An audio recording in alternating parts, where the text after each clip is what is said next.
सरकारचे हे लोक कण्यासाठी आहे असं हे अष्टकोनी राजमुद्रेतून ज्यांनी सांगितलं ते छत्रपती शिवाजी महाराज यांच्या, तसेच महात्मा ज्योतिबा फुले, विद्येविना मती गेली, मतीविना नीती गेली, नीतीविना गती गेली, गतीविना वित्त गेले, वित्तविना शूद्र कचले, एवढे सारे अनर्थ एका विद्येने केले असे ठणकावून सांगणारे महात्मा ज्योतिबा फुले आणि भारतरत्न डॉक्टर बाबासाहेब आंबेडकर यांच्या प्रतिमेचे पूजन या ठिकाणी आजचे वक्ते किरण माने साहेब, या कार्यक्रमाचे आयोजक मारुती बापकर साहेब, या ठिकाणी आवर्जून उपस्थित असलेले संदीपान गायकवाड साहेब, प्रतापरावजी गुरव साहेब, Sagar Chinchwade, Khajekar sir, Mahesh Patil sir, Wahbai Shaikh, Nakul Bhoir sir, Mahadu Narlekar, Ram Nalawade साहेब, सकाराम ओलवणकर आणि भगवान, आपण या ठिकाणी व्याख्यान ऐकणार आहे।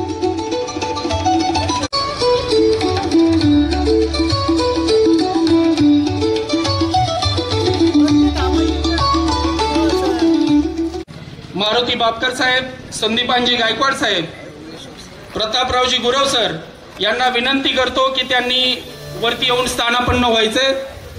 आपण थोड्याच वेळात व्याख्यान सुरुवात करतोय।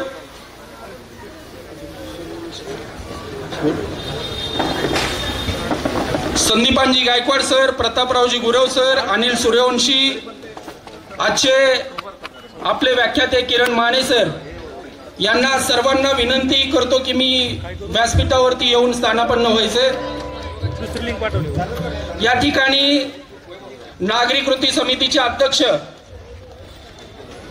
शाहू फुले आंबेडकरी चळवळीचा बुलंद आवाज पिंपरी चिंचवडचा मानवजी कांबळे यांचं या ठिकाणी मी स्वागत करतो। मी सर्वांना विनंती करतो, संदीपानजी गायकवाड सर, प्रतापरावजी गुरव सर, किरण माने साहेब, सागर चिंचवडे सर, अनिल सूर्यवंशी सर यांना विनंती करतो की त्यांनी व्यासपीठावरती येऊन स्थानापन्न व्हायचंय।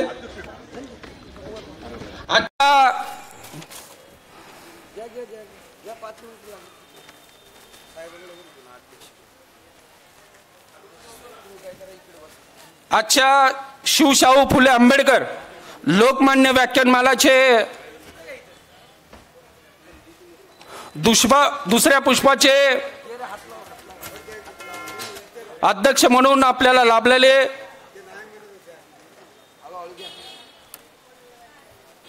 मानवजी कांबळे साहेब यांचं या ठिकाणी मी स्वागत करतो।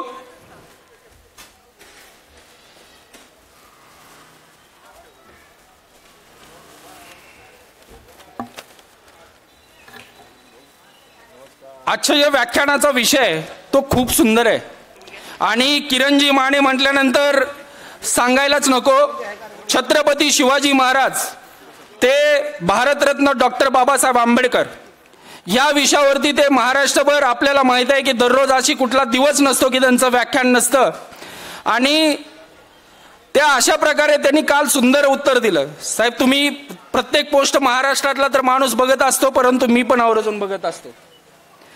त्यांनी एक सुंदर सांगितलं की भारत आणि पाकिस्तान याच्यावरती जे काही चाललं होतं आणि महाराष्ट्राला पहिल्यांदा ब्राह्मण आणि ब्राह्मणवाद हे परकडप्रमाणे समजावून सांगणारे आणि जे काही हल्ले होत होते त्याला धार्मिक रूप देणारे जी लोक होते त्यांनी एक सनसनीत त्यांनी काल उत्तर दिलं, यकीन हो ना हो बात तो यकीन की है, यकीन हो ना हो बात तो यकीन की है, इस जिस्म की मिट्टी इसी जमीन की है, मेरे जिस्म की मिट्टी इसी जमीन की है, ये मेरे वतन के सभी लोग भाई भाई है, ये मेरे वतन के सभी लोग बाई बाई है, ये दूरियों की शिकार किसी कमीन की है। असं त्यांनी काल खूप ठणकावून सांगितलं।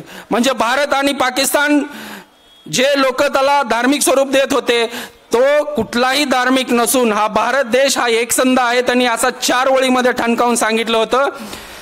यानंतर या कार्यक्रमात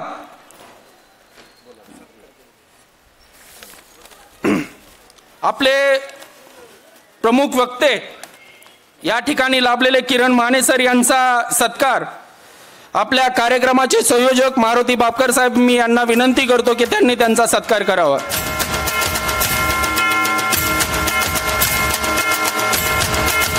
जोरदार टाळ्याच्या गजरात त्यांचं स्वागत करायचं आपण, कारण त्यांचा असा कुठला दिवस नसतो की तिथं व्याख्यान नसतात. ते आवर्जून आपल्याला शिवशाहू फुले आंबेडकर लोकमान्य व्याख्यानमाला त्यांनी आवर्जून वेळ दिलेला आहे. त्याच्यानंतर मी संदीपान गायकवाड सर यांना विनंती करतो की त्यांनी आजच्या कार्यक्रमाचे अध्यक्षस्थान जे भूषवतात मानवजी कांबळे साहेब,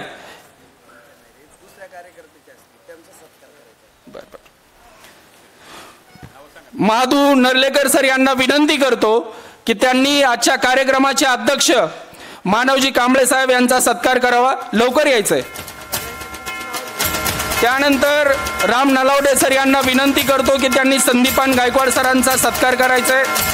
सकाराम ओलवणकर सर यांना विनंती करतो की त्यांनी प्रतापराव गुरव सरांचा सत्कार करायचा आहे.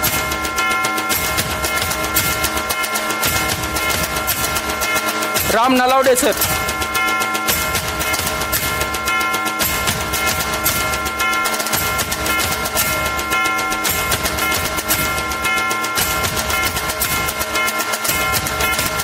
सकाराम ओलवणकर सर यांना विनंती लवकरात लवकर.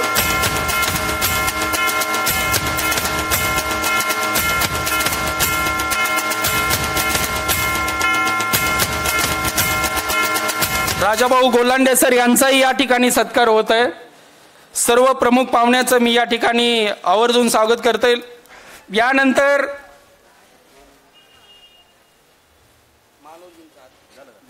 अनिल सर,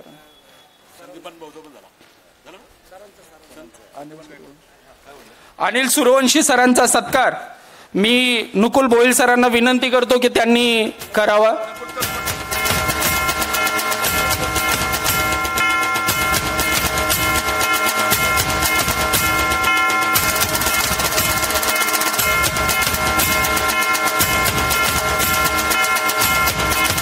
शिवलिंग ढवळे सर यांचा सत्कार मी विनंती करतो महेश पाटील सरांनी करावा.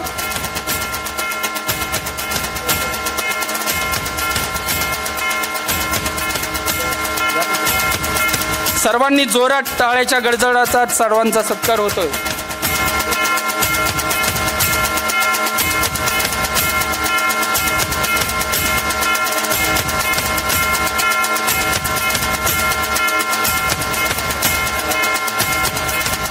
यानंतर आपल्या कार्यक्रमाचे अध्यक्ष मानवदादा कांबळे यांचा सत्कार मी विनंती करतो.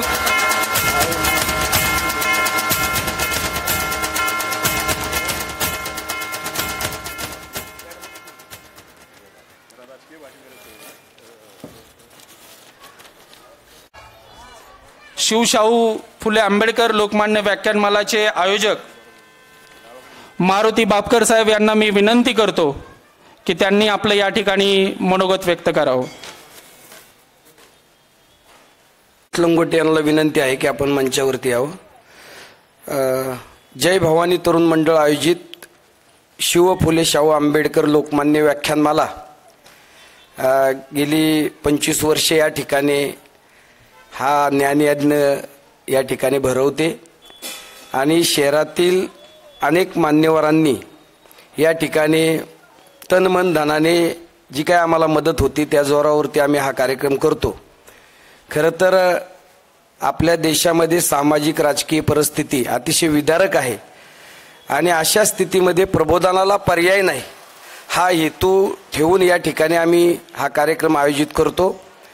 त्यानिमित्तानं आज जे काय आपले दुसरं पुष्प गुंफण्यासाठी उपस्थित आहेत ते प्रसिद्ध चित्रपट अभिनेते माननीय किरण माने सर या ठिकाणी केवळ फोन केला आणि त्यांनी आमच्या या व्याख्यानमालेचं दुसरं पुष्प गुंफण्याचं मान्य केलं. ते आले त्याबद्दल त्यांचं मी आमच्या मंडळाच्या वतीने आणि आमच्या पिंपरी चिंचवड शहरातील व्याख्यानमाला समन्वय समितीच्या वतीने या ठिकाणी मनापासून स्वागत करतो. आजच्या या कार्यक्रमाचे अध्यक्ष आमचे मार्गदर्शक आणि जनचळवळीचे नेते मानवजी कांबळे, मंचावरील आमच्या व्याख्यानमाला समन्वय समितीचे अध्यक्ष राजाभाऊ गोलांडे, ओबीसी संघटनेचे अध्यक्ष प्रतापराव गुरव, तसेच सूर्यवंशी साहेब, त्यानंतर संदीपानजी गायकवाड, मंचावरील सर्वच मान्यवर. खरं तर एका विशिष्ट परिस्थितीमध्ये मानेसर ही व्याख्यानमाला होते. काल या व्याख्यानमालेचं उद्घाटन पुष्प झालं आणि त्या ठिकाणी ऑपरेशन सिंदूर हे आपल्या देशाने सुरू केलं.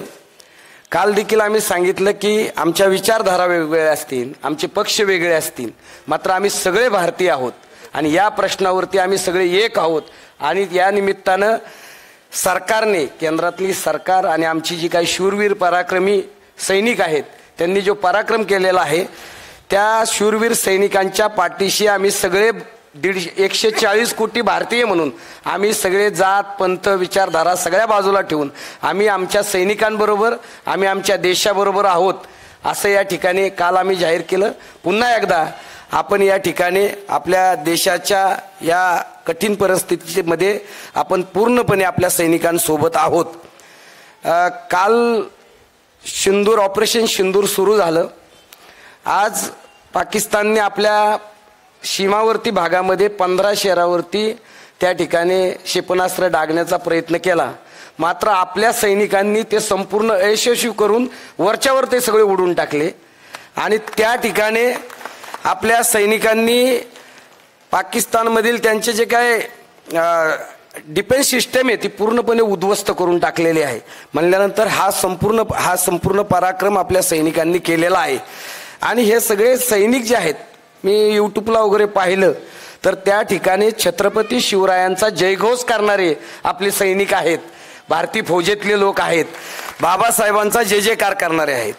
आणि म्हणून माने सरांनी या ठिकाणी जो काय आजचा व्याख्यानाचा विषय घेतलेला आहे, शिवराय ते भीमराय, मला या ठिकाणी आवर्जून सांगायचं आहे की शिवराय ते भीमराय हा आमच्या महाराष्ट्राचा श्वास आहे, आमच्या देशाचा श्वास आहे. आणि म्हणून या ठिकाणी त्यावर मी अधिक बोलणार नाही. मी एवढंच सांगतो की छत्रपती शिवरायांचा, छत्रपती संभाजीराजांचा, क्रांतीसूर्य महात्मा ज्योतिराव फुल्यांचा, भारतरत्न डॉक्टर बाबासाहेब आंबेडकरांचा, राजश्री छत्रपती शाहू महाराजांचा, लोकशाहीर अण्णा भाऊंचा विचार घेऊन या ठिकाणी आम्ही काम करणारे कार्यकर्ते आहोत.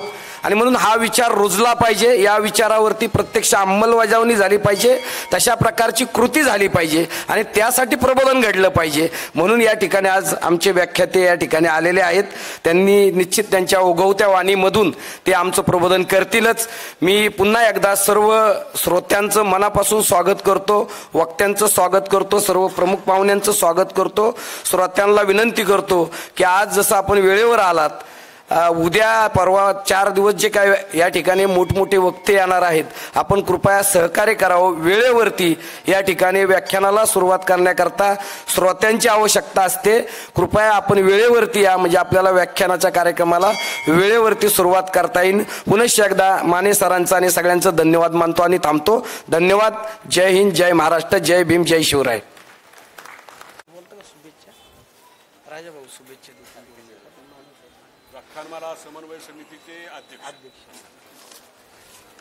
व्याख्यानमाला समितीचे अध्यक्ष राजाभाऊ गोलांडे सर यांना मी विनंती करतो की त्यांनी आपलं मनोगत व्यक्त करावं.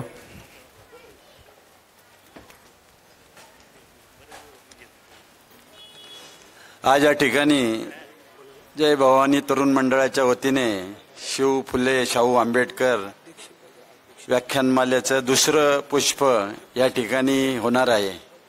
आपल्या आजच्या व्याख्यानमालेचे अध्यक्ष मानवजी कांबळे, तसेच आजचे प्रमुख वक्ते श्री किरणजी माने आणि या व्याख्यानमालेचं जे आयोजन करतात मारुती भापकर, तसेच या ठिकाणी अनेक मान्यवर उपस्थित आहे. खरं पाहता पिंपरी चिंचवड शहरामध्ये आम्ही समन्वय समितीच्या वतीने टप्प्याटप्प्याने व्याख्यानमाला सलग 30-32 दिवस ही व्याख्यानमाला आयोजित करतो आणि त्यामध्ये अनेक दिग्गज वक्ते येऊन त्यांचे विचार या ठिकाणी व्यक्त करतात.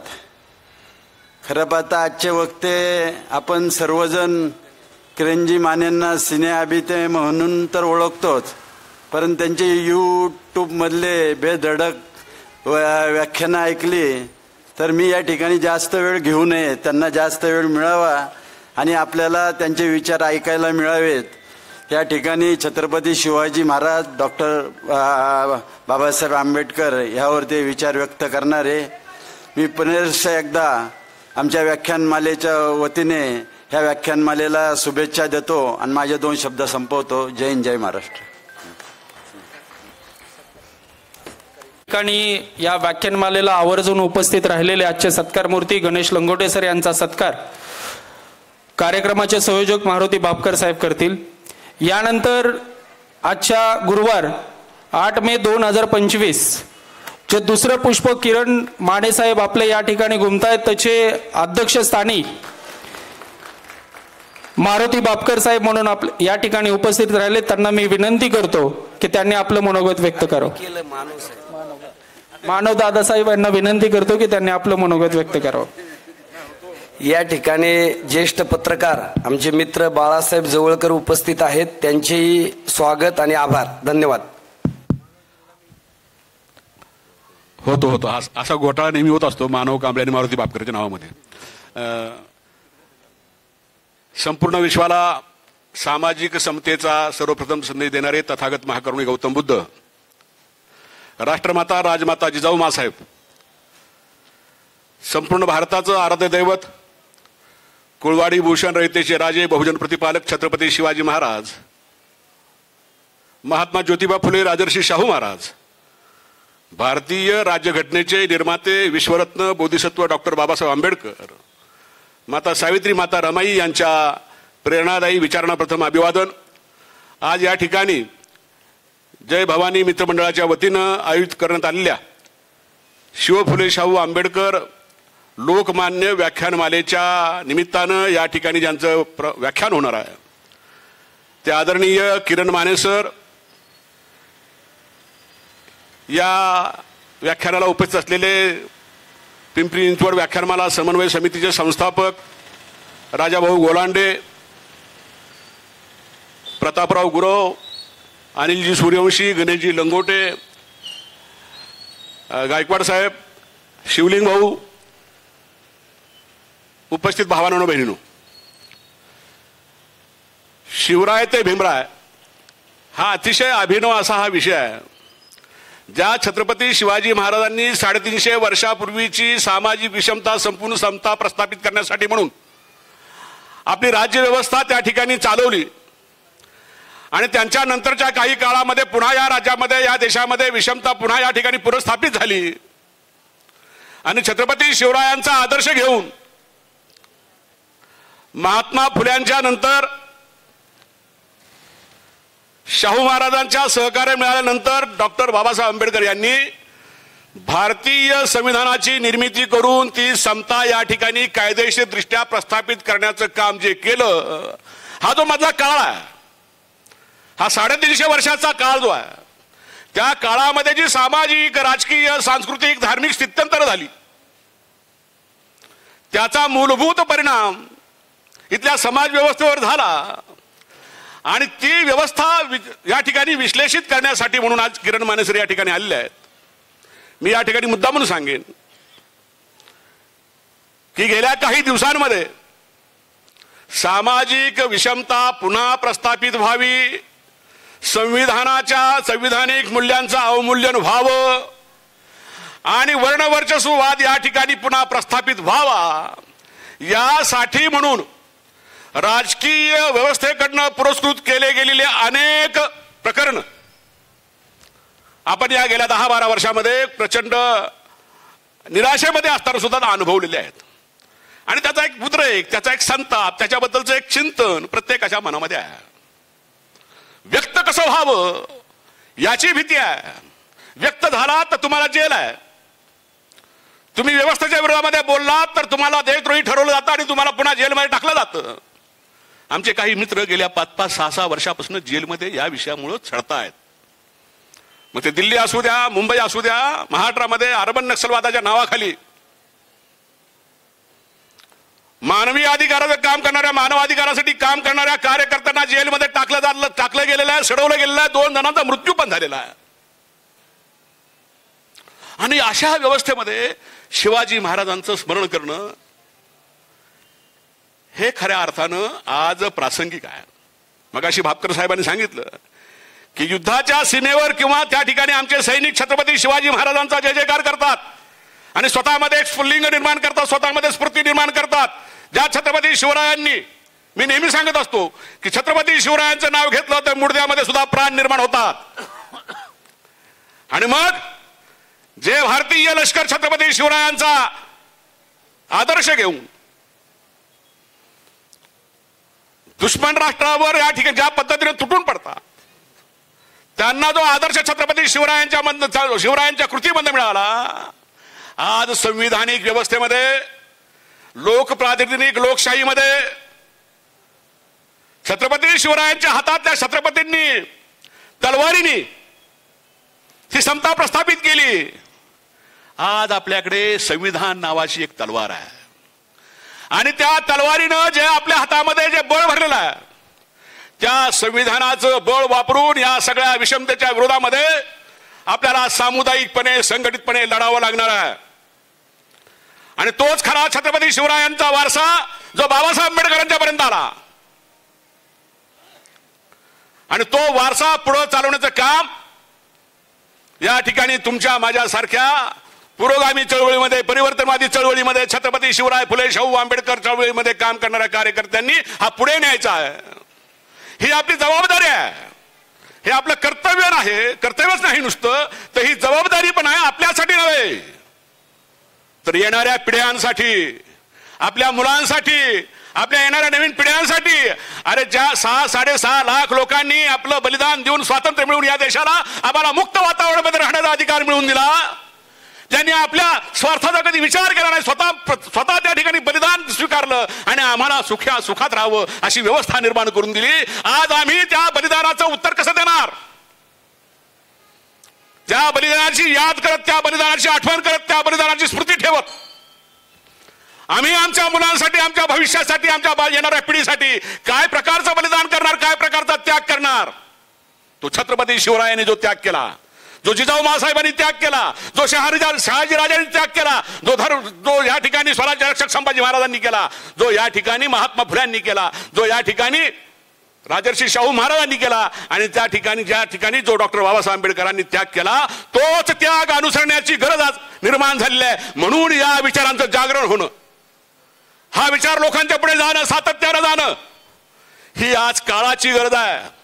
आपली, तुमची, माझी, सगळ्यांची ही गरज आहे. आणि मग या ठिकाणी ह्या विषयावर बोलण्यासाठी किरण मानेंसारखं एक व्यक्तिमत्व या ठिकाणी येतं. ज्या किरण मानेंना अनेक लाखो फॉलोअर्स आहेत आज त्यांच्या सोशल मीडियावर. कशासाठी फॉलोअर्स आहेत? ते सिनेमा कलाकार आहेत म्हणून फॉलोअर्स नाही आहेत. ज्या पद्धतीनं ते परखडपणे विचार मांडतात, ह्या जातीय व्यवस्थेच्या विरोधामध्ये बोलतायत, या वर्णवर्चस्वादी ज्या व्यवस्थेच्या विरोधामध्ये बोलतायत, त्याचे परिणामही त्यांनी भोगलेले आहेत. त्यांच्या व्यावसायिक नुकसानी खूप झालेलं आहे, आम्हाला माहिती आहे. आणि असं असताना सुद्धा त्यांनी ती विचाराची कास सोडलेली नाही. त्याबद्दल त्यांचं आपण अभिनंदन केलं पाहिजे, टाळ्या वाजवून अभिनंदन केलं पाहिजे. त्यांना मी या ठिकाणी मनापासून सलाम करतो. आणि मोहननगर मधल्या लोकांना, पिंपरी चिंचवड शहरामधल्या सर्वसामान्य लोकांना मी सांगू इच्छितो की आज जे विचार तुमच्या समोर या ठिकाणी प्रदर्शित होणार आहेत किंवा जे बोलले जाणार आहेत, अतिशय काळजीपूर्वक ऐका, अतिशय काळजीपूर्वक, ध्यानपूर्वक या सगळ्या बाबींच्याकडे लक्ष द्या.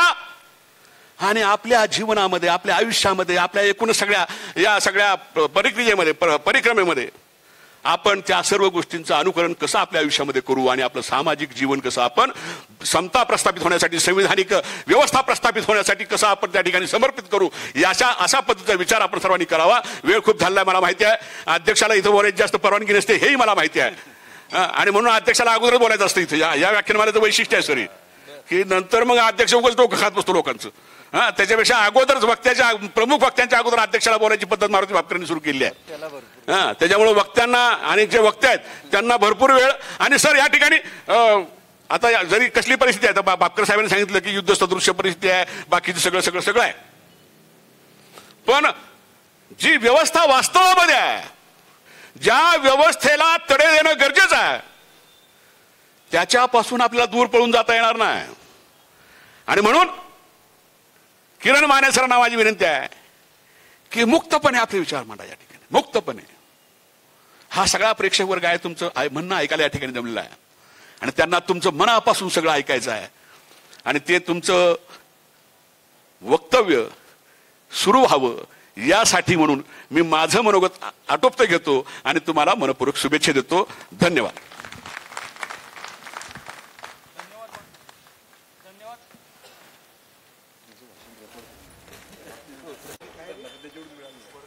आठ वाजलेले आहेत. आपण लगेचच आपले आजचे व्याख्याते किरणजी माने, सुप्रसिद्ध चित्रपट अभिनेते व विचारवंत, शाहू फुले आंबेडकर विचाराचे दगदगता आवाज, यांना मी विनंती करतो की त्यांनी आपलं आज दुसरं पुष्प घुमकावं. जसं म्हणतात ना, तराजूत प्रेम तोलायचं नसतं आणि जिथं किरणजी माने असतात तिथं जास्त बोलायचं नसतं. मी त्यांना लगेच विनंती करतो की त्यांनी आज आपलं शिवराय ते भीमराय या विषयावरती दुसरं पुष्प घुमवावं. धन्यवाद.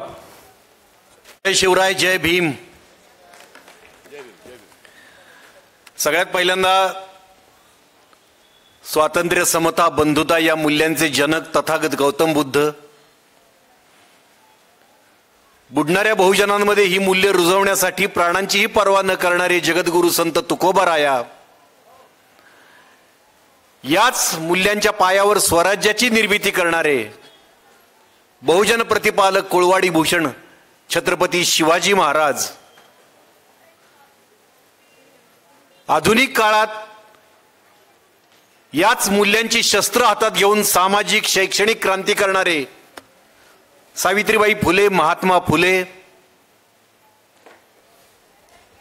याच मूल्यांच्या आधारानं आपल्या संस्थानामध्ये क्रांतिकारक पावलं टाकून बदलाची सुरुवात स्वतःपासून करणारे राजर्षी शाहू महाराज आणि बहुजनांना गुलामगिरीतून मुक्त करणारी ही जी त्रिसूत्री आहे, स्वातंत्र्य, समता, बंधुता, ही संविधानात आणून या भूमीतल्या वर्चस्ववादावर, उच्च नीचतेवर, जातीभेदावर, वर्णभेदावर शेवटचा घाव घालणारे डॉक्टर बाबासाहेब आंबेडकर या आपल्या सगळ्या पूर्वजांचं, या महामानवांचं मी कृतज्ञतापूर्वक स्मरण करतो. आजच्या कार्यक्रमाचे अध्यक्ष मानवजी, खरं तर मी त्यांच्या भाषणाचा खूप मोठा फॅन आहे. आज मी ते रेकॉर्ड करून घेतलं. मागे सुद्धा आम्ही एका कार्यक्रमात एकत्र होतो, त्यावेळी ते राहून गेलं होतं आणि त्यांचं भाषण मी परत मागून घेतलं, पण ते मिळालं नाही. म्हणून आज म्हटलं त्यांची एक आठवण माझ्याकडे कायमस्वरूपी असावी. त्यांचा तो खणखणीत आवाज आणि विचार मांडण्याची जी पद्धत आहे त्याचा मी फॅन आहे. मारुती भापकर, ज्यांनी अत्यंत आग्रहानं मला इथं बोलवून घेतलं. मी नाशिकमध्ये होतो, त्यांनी खूप आग्रह करून मला सांगितलं की तुम्ही पाहिजेच म्हणून, आणि त्यांचा आग्रह मला शेवटी ऐकावा लागला, मान्य करावा लागला. आणि आता वाटतं की बरं झालं की तुम्ही एवढ्या आतुरतेने जमला आहात इथे ऐकण्यासाठी. मोहननगर मधल्या सगळ्या बंधू भगिनींनो, काही बालेवाडीमधून माझे मित्र आले, शशिकांत कांबळे वगैरे. सगळ्यात पहिल्यांदा हा विषय शिवराय ते भीमराय, दोन्ही नावं आपल्या काळजाच्या जवळची आहेत. माझ्या मनात या विषयाला सुरुवात कशी झाली हे मी तुम्हाला सांगतो. 20 मार्च 1927 या दिवसातली एक घटना आहे. चौदार तळ्याचा सत्याग्रह. चौदार तळ्याचं पाणी प्यायल्यामुळं आम्ही अमर होऊ अशातला भाग नाही. हे पाणी प्यायलं नव्हतं तर आम्ही काही मेलो नव्हतो, तरीही आपल्याला हे पाणी प्यायचंय, कारण आपण सुद्धा इतरांसारखी याच समाजातली माणसं आहोत हे आपल्याला सिद्ध करायचंय, असं ठणकावून सांगून डॉक्टर बाबासाहेब आंबेडकरांनी चौदार तळ्याचा सत्याग्रह केला. त्यानंतर त्यांनी काय केलं, मनुस्मृतीचं दहन केलं आणि त्यानंतर ते थेट रायगडावर गेले. छत्रपती शिवाजी महाराजांच्या सिंहासनासमोर जाऊन उभे राहिले. अत्यंत डोळे भरून, मन भरून त्या सिंहासनाकडे त्यांनी बघितलं, मनापासून जोहार केला. तोपर्यंत गडाच्या खाली वर्चस्ववाद्यांनी अफवा उठवायला सुरुवात केली होती. अरे, डॉक्टर बाबासाहेब आंबेडकर वर गेलेत म्हणजे ते सिंहासन बाटवणार. पण बाबासाहेबांनी पर्वा केली नाही.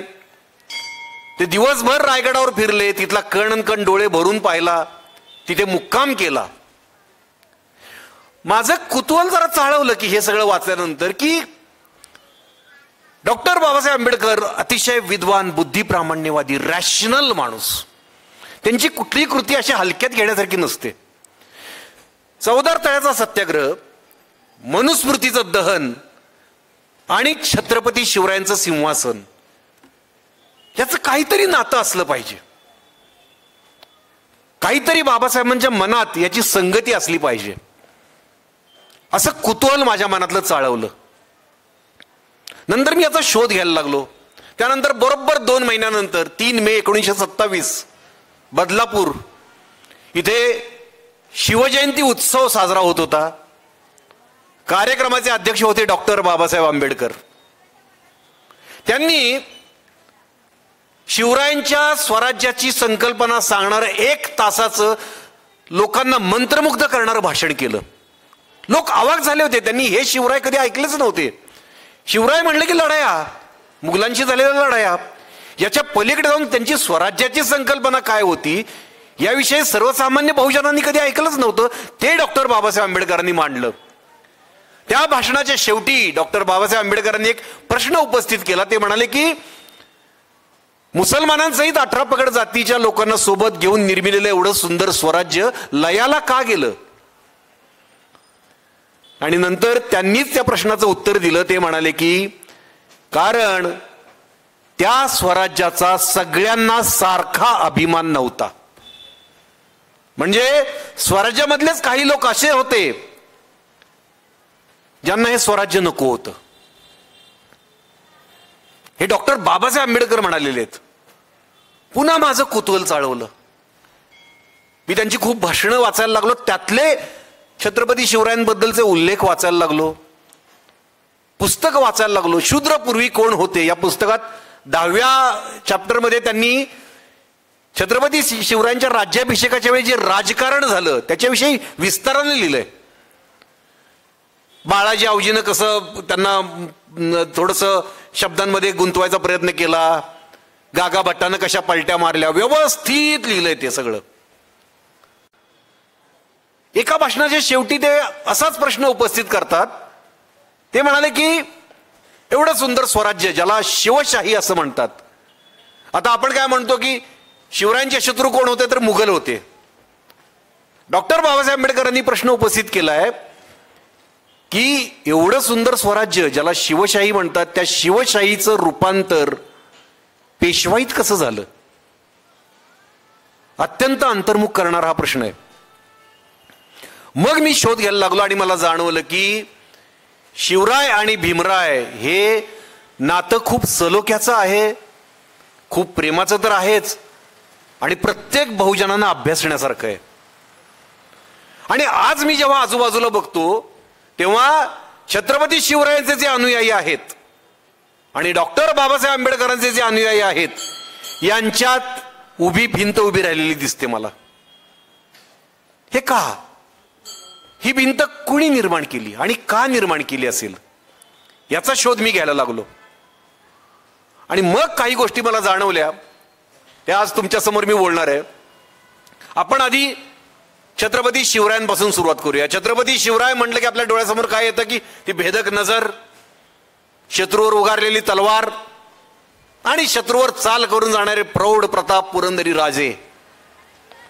आपण ज्या ज्या वेळी छत्रपती शिवरायांच्यावर भाषण व्याख्यान वगैरे ऐकलेलं आहे त्या त्यावेळी आपण काय ऐकलं? शिवरायांनी मोगलांना कसं कापून काढलं, अफजल खानाचा कोथळा कसा बाहेर काढला, शाहिस्तेखानाची बोटं कशी तोडली, आग्र्याहून सुटका कशी करून घेतली. या कथा अत्यंत मनोरंजक पद्धतीने आपल्याला सांगितल्या जातात. आपणही भान हरपून त्या ऐकतो. निश्चितच त्या कथांमधलं राजांचं शौर्य अफाट होतं, अचाट होतं. पण मला असं म्हणायचंय की शिवरायांचा पराक्रम फक्त या युद्धांच्या कथांपुरताच मर्यादित होता का? या लढायांपलीकडचे राजे एक राजे म्हणून, सत्ताधारी म्हणून किंवा आजच्या भाषेत आपण म्हणूया की पंतप्रधान म्हणून कसे होते आणि त्याहून महत्वाचं म्हणजे ते माणूस म्हणून कसे होते याची उत्तर आपल्याला मिळतच नाहीत कुठल्याच व्याख्यानातून. किंबहुना ती मिळू नयेत अशी सोय एका व्यवस्थेनं करून ठेवली. शिवराय म्हणलं की फक्त शौर्य, फक्त लढाया, ढाली तलवारी, एवढंच होतं का? शौर्यच बघायचं झालं तर या भूमीत अनेक शूर राजे होऊन गेलेत, 101 राजे होऊन गेलेत, बलाढ्य पराक्रमी. महाराणा प्रताप यांच्यासारखा जिद्दीनं, त्वेषानं, चिकाटीनं लढणारा राजा होऊन गेला, ज्यानं रणांगणात बलिदान दिलं. शेरशाह सुरी सारखा इतिहासातला सगळ्यात शूर सेनापती होऊन गेला, ज्यानं बिहारच्या जंगलात निशस्त्र असताना वाघाला खलास केलं होतं. अनेक शूरवीर राजे होऊन गेले. वयाच्या 15व्या वर्षापासून रणांगणात उतरलेला 7.5 किलोची रत्नजडीत तलवार घेऊन लढणारा शेरे मैसूर टिपू सुलतान होऊन गेला. या आणि अशा अनेक राजांपैकी फक्त शिवरायांना श्रेष्ठ का मानलं जातं? पृथ्वीवरच्या कुठल्याही राजापेक्षा रयतेचं, जनतेचं, रयतेचं बरं का, रयत म्हणजे कष्टकरी जनता, जनतेचं सगळ्यात जास्त प्रेम छत्रपती शिवरायांनाच का लाभलं? याची उत्तर आपल्याला मिळतच नाहीत. पुन्हा एकदा सांगतो, ती मिळू नयेत अशी सोय एका व्यवस्थेनं करून ठेवली. खरं तर शिवरायांची ही जी मूल्य आहेत, मानवी मूल्य, ही आपल्याला इतिहासात शिकवायला पाहिजे होती. बघा ना, मी आता इथं येऊन तुम्हाला व्याख्यान देतोय, बऱ्याच जणांना या गोष्टी पहिल्यांदा कळणार आहेत, बऱ्याच जणांनी काही ठिकाणी चितपुट वाचल्या असतील, ऐकल्या असतील, पण हे शाळेत का नाही शिकवलं आपल्याला? का नाही शिकवलं याचा विचार करताना पुन्हा मला डॉक्टर बाबासाहेब आंबेडकर आठवतात. डॉक्टर बाबासाहेब आंबेडकर याविषयी खूप छान बोललेत. आपल्याला शाळेत शिकवला जाणारा इतिहास त्यांनी काय केलं की त्यांनी आपला 5000 वर्षांपासूनचा इतिहास शोधून काढला आणि एक पुस्तक लिहिलं, क्रांती आणि प्रतिक्रांती. क्रांती आणि प्रतिक्रांतीच्या पुस्तकात त्यांनी असं म्हटलेलं आहे की शाळेतल्या इतिहासात आपण काय शिकलो? काही लढाया, काही संग्राम, किती साली कुठलं युद्ध झालं, त्यात कोण जिंकलं, कोण हारलं, कुठल्या राजाचा जन्म किती साली झाला आणि किती साली तो वारला, सनावळे आपण पाठ करतो आणि आपला इतिहास संपतो. त्या इतिहासात मी कुठे आहे? माझ्या आत्ताच्या जगण्याशी, आत्ताच्या वर्तमानाशी, आत्ता जे माझ्या अवतीभोवती घडते त्याच्याशी त्या इतिहासाचा काय संबंध आहे? माझ्या भविष्याशी त्या इतिहासाचं काय नातं आहे? याची उत्तर आपल्याला मिळतच नाहीत. म्हणून डॉक्टर बाबासाहेब आंबेडकरांचं पहिल्याच चॅप्टरचं नाव आहे क्रांती आणि प्रतिक्रांती मधलं, एन्शंट इंडिया ऑन एक्स्युमेशन. एक्स्युमेशन म्हणजे सोप्या भाषेत सांगायचं तर जुनी मडी उकरून काढणं. ते म्हणतात आपला इतिहास म्हणजे दुसरं तिसरं काय नाही, फक्त जुनी मडी उकरून काढणं आहे, बाकी काही नाही. पहिलंच वाक्य आहे, much of the ancient history of India is no history at all. आपल्याला इतिहासच नाही असं ते म्हणतात. पुढे ते असंही म्हणतात की इतिहास नाही असं नाही, आपल्याला इतिहास आहे, पण काही ब्राह्मण्यवादी लेखकांनी त्या इतिहासाची रचनाच नष्ट करून टाकली. आता ब्राह्मण्यवादी या शब्दाचा अर्थ काय, त्याच्यावरून बरंच काय काय वादविवाद होतात. मला तर खूप जण विचारतात की काय, लोकांना वाटतं ब्राह्मण वेगळं, ब्राह्मण्यवादी वेगळं. हे पुन्हा पुन्हा सांगावं लागतं. काही ब्राह्मण मित्र इथं बसलेले असतील तर त्यांनी बॅकफुटवर जायची काही गरज नाही. ब्राह्मण्यवादी ही एक वृत्ती आहे जी कुठल्याही जातीत असू शकते. थोडक्यात सांगतो, म्हणजे ते खूप मोठा विषय आहे, पण आपल्याला जी जन्मजात जात मिळालेली आहे, कुठली असेल, जी जन्मजात आपल्याला जी जात मिळाली आहे ती श्रेष्ठ समजायची आणि इतर जातींना हीन, हलकं, शूद्र समजायचं, या वृत्तीला ब्राह्मण्यवादी वृत्ती म्हणतात. बाबासाहेब आंबेडकरांचा जो अभिप्रेत अर्थ आहे तो हा आहे. तर ते म्हणतात की काही ब्राह्मण्यवादी लेखकांनी आपल्या इतिहासाची रचनाच नष्ट करून टाकली. जो इतिहास उरलाय तो फक्त इतिहासाचा सांगाडा आहे. फक्त पुराण कथांसारख्या मनोरंजक कथा उरल्यात, ज्या आयांनी आपल्या मुलांना एक झोपताना एक परिकथा सांगतात ना मनोरंजनाची, तशी सांगाव्यात. त्याच्या पलीकडे काही सापडत नाही आपल्याला. आता डॉक्टर बाबासाहेब आंबेडकरांनी सांगितलेला हा धागा पकडून आपण पुन्हा शिवचरित्राकडे येऊया. स्वतःला श्रेष्ठ समजून लेखणी स्वतःच्या हातात ठेवण्याचं कारस्थान रचणाऱ्या काही इतिहासकारांनी छत्रपती शिवरायांचा इतिहास सांगताना, मी कायम एक शब्द वापरतो, तुम्ही ऐकला असेल माझ्या कुठल्या भाषणात, तुम्ही युट्यूबवर ऐकला असेल तर, की छत्रपती शिवरायांचा इतिहास सांगताना त्या इतिहासकारांनी आपल्याशी चॅलेंजचा डाव खेळलाय. चॅलेंजचा डाव मी कायम सांगतो आणि कायम सांगत राहणार आहे, त्याची पुनरावृत्ती प्रत्येक भाषणात करत राहणार आहे, कारण सगळ्या बहुजनांच्या लक्षात हा चॅलेंजचा डाव लक्षात राहायला पाहिजे. तो चॅलेंजचा डाव कसा आहे तुम्हाला सांगतो मी. तुम्ही पत्ते खेळत असाल तर पत्त्यांमध्ये चॅलेंजचा एक डाव असतो बघा. आपल्या हातात काही 2-3 कॅट एकत्र करतात, आपल्या हातात जे पत्ते आहेत त्यातले खऱ्या खोट्यांचं मिश्रण करायचं आणि ते समोरच्याला खपवायचे, त्याला उल्लू बनवायचं, असा तो डाव आहे. छत्रपती शिवरायांचा इतिहास जो वर्चस्ववादी इतिहासकारांनी लिहिलाय, ब्राह्मण्यवादी इतिहासकारांनी लिहिलाय, तो वाचताना सतत जाणवतं की आपण चॅलेंजचा डाव खेळतोय. म्हणजे चॅलेंजमध्ये कसं की 2 दुर्या घ्यायच्या, त्याच्यात 4 कुठली तरी खोटी पानं मिसळायची आणि 6 दुर्या म्हणून समोरच्याला खपवायच्या, किंवा 2 राजे घ्यायचे किंवा 3 राजे घ्यायचे, 3 कुठली तरी वेगळीच पानं घ्यायची आणि 6 राजे म्हणून समोरच्याला खपवायचे. तसंच शिवरायांचा इतिहास सांगताना पहिल्यांदा 2 खऱ्या गोष्टी तुम्हाला सांगायच्या त्यांच्याविषयी. तुमचा लगेच विश्वास बसतो की अरे खरं बोलतोय हा. एकदा का तुमचा विश्वास बसला, तुम्हाला विश्वासात घेतात आणि हळू 4 खोट्या गोष्टी तुमच्या मेंदूत मुरवतात. असा चॅलेंजचा डाव वर्षानुवर्ष ते खेळत आलेत. एक छोटं उदाहरण देतो तुम्हाला, शिवरायांचं देतोच, त्याच्या आधी डॉक्टर बाबासाहेब आंबेडकरांचं देतो उदाहरण, की ते चॅलेंजचा डाव कसा खेळतात. म्हणजे डॉक्टर बाबासाहेब आंबेडकरांच्या विषयी सुद्धा चॅलेंज डाव. कधी कधी कसं असतं की सगळीच खोटी पाने घ्यायची आणि समोरच्याला म्हणजे 6 पंजा म्हणून खपवायच्या, त्या पंजी एक पण नसती त्यात. तशा पद्धतीने डॉक्टर बाबासाहेब आंबेडकरांची खेळ खेळलाय त्यांनी. एक घटना सांगतात कायम डॉक्टर बाबासाहेब आंबेडकरांच्या बद्दल. तुम्ही कुठल्याही वर्चस्ववादी लेखकाच्या पुस्तकात तुम्ही वाचा, खूप पुस्तकांमध्ये ती घटना आहे की गांधी हत्येमध्ये सावरकर आरोपी होते, तेव्हा त्यांचे वकील होते भोपटकर. तर असं म्हणे की त्या पुस्तकांमध्ये असं लिहिलंय की त्या भोपटकरांना एकदा डॉक्टर बाबासाहेब आंबेडकरांचा म्हणे फोन आला आणि बाबासाहेब आंबेडकर म्हणाले की मथुरा रोडवरच्या 6व्या मैलाच्या दगडाच्या इथे भेटायला या. असं अगदी एवढा डिटेलिंग मध्ये लिहितात ते. म्हणजे आपल्याला वाटतं मथुरा रोडवरचा 6व्या मैलाचा दगड. मग तिथे भोपटकर वकील म्हणे भेटायला गेले त्यांना, निर्जन रस्ता होता. दुरून मग डॉक्टर बाबासाहेब आंबेडकर कार चालवत तिथं आले, एकटेच होते, कुणी नव्हतं त्यांच्या बरोबर. आणि मग त्यांनी भोपटकर वकिलांना कारमध्ये बसवलं, एका निर्जन ठिकाणी घेऊन गेले. असा किस्सा सांगतात ते, त्या पुस्तकांमध्ये आहे. तर घेऊन गेले आणि असं म्हणे की डॉक्टर बाबासाहेब आंबेडकर भोपटकर वकिलांना म्हणाले की सावरकर निर्दोष आहेत गांधी हत्येमध्ये, पण नेहरूंनी म्हणे त्यांना अडकवलंय. खरं तर वल्लभभाई पटेलांचा पण विरोध आहे, पण नेहरूंनी अडकवलंय. तुम्ही काळजी करू नका, तुम्ही खरे आहात, तुम्ही सुटणार. अशा पद्धतीचा किस्सा सावरकर द कॉन्टेस्टेड लिगसी नावाचं पुस्तक आहे, त्यात आहे. द मॅन हु कुड हॅव प्रिव्हेंट द पार्टिशन या पुस्तकात आहे. अनेक पुस्तकांमध्ये, मी 2 पुस्तकांची नावं सांगितली, 4-5 पुस्तकं आहेत. The man who killed Gandhi त्यात आहे, अनेक पुस्तकांमध्ये आहे. तर आता हा किस्सा खोटा आहे. हा चॅलेंजचा डाव कसा ओळखायचा? त्यांनी काय सांगितलं की भोपटकर वकिलांना फोन केला, मग ते एकटे गाडी चालवत आले, मग त्यांना दुसरीकडे घेऊन गेले आणि सांगितलं. आता डॉक्टर बाबासाहेब आंबेडकरांच्या द्वितीय पत्नी सविताताई आंबेडकर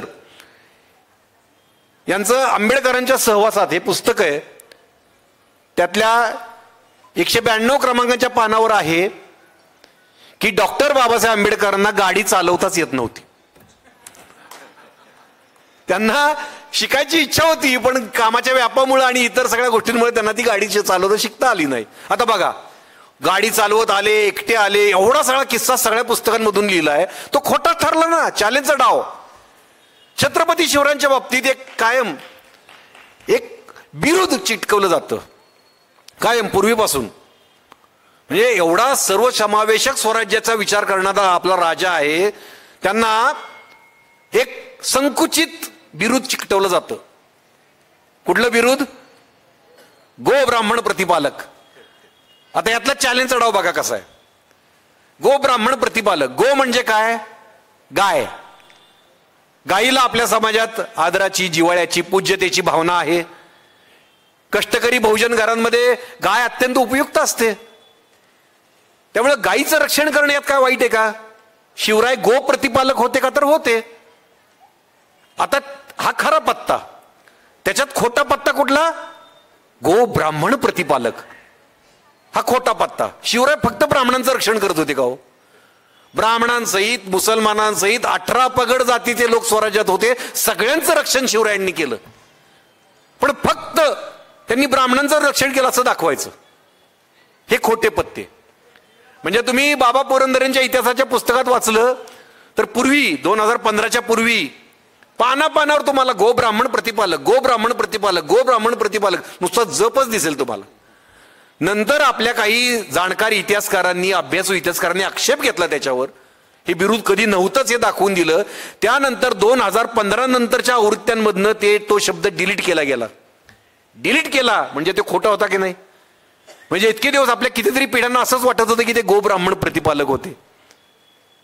मी चॅलेंजचा डाव म्हणतोय तो हा,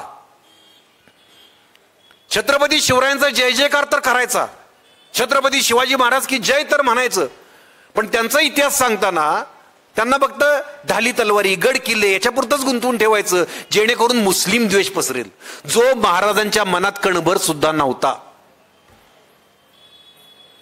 पण हे पसरावं म्हणून ते केलं.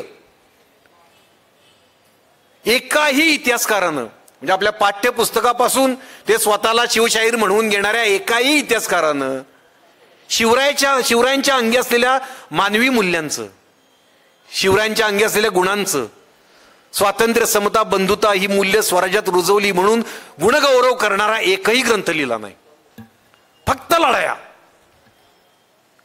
मग आपल्या विचारधारेच्या काही इतिहासकारांनी खरे शिवराय शोधून काढले. मग इतर सामाजिक व्यापांमधून जमेल एवढं संशोधन महात्मा फुलेंनी केलं. त्यांनी समाधी शोधली रायगडावरची समाधी अत्यंत भीषण अवस्थेत होती. ती समाधी शोधली, ती स्वच्छ केली, ती आपल्यासमोर आली. त्यांनी काही प्रमाणात इतिहास शोधला, शिवरायांचा खरा इतिहास. पण त्यांना इतरही व्यवधान होती, त्यांना इतर सामाजिक कार्य होती, त्यातून जमेल तेवढं त्यांनी शोधलं. नंतर केळुसकर गुरुजींनी प्रयत्न केले, त्यांनी पण खरे शिवराय शोधले, जुने दस्तऐवज तपासले, त्याची चिकित्सा केली, प्रचंड अभ्यास केला. आणि मग आपल्या नंतरच्या काळात खूप इतिहासकारांनी, म्हणजे अगदी डॉक्टर राहा साळुंखे असतील, कॉम्रेड गोविंद पानसरे असतील, इंद्रजित सावंत सर आहेत आत्ताचे, नीरज साळुंखे, डॉक्टर जयसिंग पवार आहेत, अनेक असे, बाळकृष्ण नावाचे एक जुने इतिहासकार होते, त्यांनी खूप खरे शिवराय शोधून काढले. म्हणजे शिवाजी विद्यापीठ जे आहे त्याला शिवाजी विद्यापीठ नाव देणारे बाळकृष्ण इतिहासकार, त्यांनी खरे शिवराय माणूस म्हणून कसे होते ते शोधून काढले. मग आपल्यापर्यंत हे खरे शिवराय यायला लागले. खरं तर आपण त्या इतिहासकारांचे आभार मानले पाहिजेत. तर फक्त आपण लढायाच ऐकत बसलो असतो शिवराय म्हणलं की. आणि मग ते शिवराय अभ्यासल्यावर आपल्याला कळतं की आजच्या जगण्याची काहीतरी संबंध आहे या गोष्टींचा. मग आपल्याला जाणवतं. म्हणून तर मी आता जर मी ठरवलंय तुम्हाला की मी कलाकार आहे, ऍक्टर आहे, एखादी लढाई अफजल खानाचा कोथळा कसा बाहेर काढलाय तुम्हाला रंगवून सांगायचं काही अशक्य नाही मला. तुम्ही असे म्हणजे तुमच्या अंगातलं रक्त सळसळेल, तुम्ही घोषणा द्याल. पिक्चर बघितल्यावर बघा असा हात ठेवून गारद देतात बघा पोरं, तसं देतील. खरं तर ती गारद देण्याची थिएटर ही जागा नसते, पण तिथं देतात हे लोक. तसं करता येईल मला, पण नाही. माझी तळमळ आहे की या इतिहासकारांचे इतिहास खरे शिवराय आपल्यापर्यंत पोहोचले ते तुमच्यापर्यंत पोहोचावेत. खरा इतिहास तुम्हाला कळावा. खरा इतिहास का कळावा? मुळात खरा इतिहास कुठला ओळखायचं कसं की हा खरा इतिहास आहे? जो इतिहास वाचल्यानंतर आपल्याला, नीट ऐका पुढे ते सगळं आपल्याला, आपण भीमरायांपर्यंत येणार आहे त्यावेळी आपल्याला ह्या गोष्टी कळतील. जो इतिहास वाचल्यानंतर आपल्याला आत्ता आपल्या भोवती जे काय घडतंय ना त्याचं काहीतरी नातं जाणवेल त्या इतिहासाशी. अरे हा ते लोक जे होते ते हे आहेत, अरे हा आपली ही अवस्था आहे, हा त्याला हे कारणीभूत आहे, सगळं कळत जातं. तो खरा इतिहास. आणि हा खरा इतिहास जर कळला आपल्याला आत्ता, मग आपण त्याचं नातं वर्तमानाशी जोडू शकतो, आत्ता जे चाललंय त्याच्याशी. आणि हे जर जोडू शकलो तर आपण भविष्यात इतिहास घडवू शकतो. त्यासाठी आपल्याला खरा इतिहास जाणून घ्यायचा आहे आणि हा खरा इतिहास पोचावा. आता कॉम्रेड गोविंद पानसरेंनी सांगितलेले छत्रपती शिवाजी महाराज आहेत ते तुम्हाला थोडक्यात सांगतो, किंवा केळुसकर गुरुजींनी सांगितलेली शिवराय आहेत ते तुम्हाला थोडक्यात सांगतो. कारण काय की कसं असतं की हे आपण पुन्हा पुन्हा एकमेकांना सांगत राहिलं पाहिजे. काही जण ते वाचलेले असतील पण त्याचं नातं काय आहे वर्तमानाशी हे काही जणांना माहिती नसतं, काही जणांनी वाचलेलंच नसतं. त्यांच्यापर्यंत हे पोचावं म्हणजे सगळ्यात पहिली आपण कथा घ्यायची ठरवली. शिवरायांची तुम्हाला माहिती असलेली कथा जे सांगतात, शिवाकाशीची कथा घेऊया आपण. शिवाकाशीच्या वेळी काय झालं होतं? शिवाकाशीत माहिती आहे सगळ्यांना, ज्यानं राजांसाठी प्राण दिले स्वतःचे. तो कोण होता? नाभिक होता एक. म्हणजे आपण आता जातीचं नाव घ्यावं लागतं कारण तो व्यवसाय होता त्याचा. त्याचं आत्ताच्या भाषेत बोलायचं तर सलून होतं त्याचं पन्हाळ्यावर. तो हुबेहूब दिसायला शिवरायांसारखा होता. ज्यावेळी पन्हाळ्याला सिद्धी जोहरचा वेढा पडला आणि तिथून राजांनी आता सुखरूप कसं निष्ठायचं असा प्रश्न निर्माण झाला, त्यावेळी शिवाकाशीत त्यानं छत्रपती शिवरायांसारखी वेशभूषा केली, पालखीत बसला. सिद्धी जोहरला वाटलं की यात शिवराय आहेत या पालखीत. त्यांनी त्या पालखीला वेढा दिला. तोपर्यंत छत्रपती शिवराय निसटून गेले पन्हाळ्यावरून. आणि जेव्हा सिद्धी जोहरला कळलं की हा शिवाकाशीत आहे, इथं छत्रपती शिवाजी महाराज नाही आहेत, शिवाकाशीत हसायला लागला. सिद्धी जोहर प्रचंड संतापला आणि त्यानं शिवाकाशीच्या पोटात तलवार खुपसली आणि त्याला खलास केलं. शिवाकाशीत हसत हसत मरणाला सामोरा गेला. हे सगळ्यांना माहिती आहे. आता या कथेचं मर्म काय आहे, या कथेचा गाभा काय आहे तो आपण समजून घेऊया. एक साधा आता आपण बघा ना, एक नाभिक आहे, त्याला असं का वाटलं मी राजांसाठी जीव देणार? तो हसत हसत मरायला कसा तयार झाला? आज आपण बघतो बघा, बरेच नेते असतात मोठमोठे, त्या नेत्यांचे अंधभक्त असतात, अंधभक्त असतात. त्या नेत्यांसाठी आपल्याशी भांडतात, शिव्या देतात आपल्याला. ते तरी त्या नेत्यासाठी जीव देतील का हो? जीव द्यायला कोण तयार होईल का? पण छत्रपती शिवरायांसाठी सहजासहजी जीव द्यायला लोक तयार होत होते. शिवाकाशीसारखा एक सर्वसामान्य माणूस, बरं तो काही मावळा नव्हता, त्यांच्या सैन्यातला माणूस नव्हता, सर्वसामान्य माणूस होता, तो मरायला तयार झाला राजांसाठी. ते का? हे जर तुम्ही शोधलं ना तर तुम्हाला कळेल की शिवराय काय होते आणि ते आजच्या काळाशी कसे संबंधित आहे, आणि डॉक्टर बाबासाहेब आंबेडकरांना त्यांच्यातलं काय भावलं आणि काय प्रेरणा घेतली. फक्त लढाई ऐकून काही होणार नाही, त्यातून आपल्याला काही मिळणार नाही. आत्ता काय आपल्याला तलवारी घेऊन कुठे जायचंय का? ते नेता म्हणून कसे होते, ते पंतप्रधान म्हणून कसे होते, काय होतं त्यांच्यात असं की लोक मरायला तयार होत होते. दुसरी घटना, तिथून पुढे लगेच पावनखिंड लागते, सगळ्यांना माहिती आहे. गोडखिंड म्हणायचे पूर्वी त्याला. सगळ्यांना ती बाजीप्रभू देशपांडेची कथा माहिती आहे की राजे तिथून विशाळगडावर पोहोचेपर्यंत ती खिंड लढवून ठेवली, पण तिथं बाजीप्रभू देशपांडेंचं नाव घेतलं जातं. पण ते एकटे होते का? त्यांच्यासोबत 500 असे मावळे होती ज्यांची नावही इतिहासात नाहीयेत, कोणाला माहिती नाही ते कोण होते ते. आता सिद्धी जोहरचं हजारोंचं सैन्य, हे 500 म्हणजे मरण नक्की होतं, मरणार तर सगळेच होते.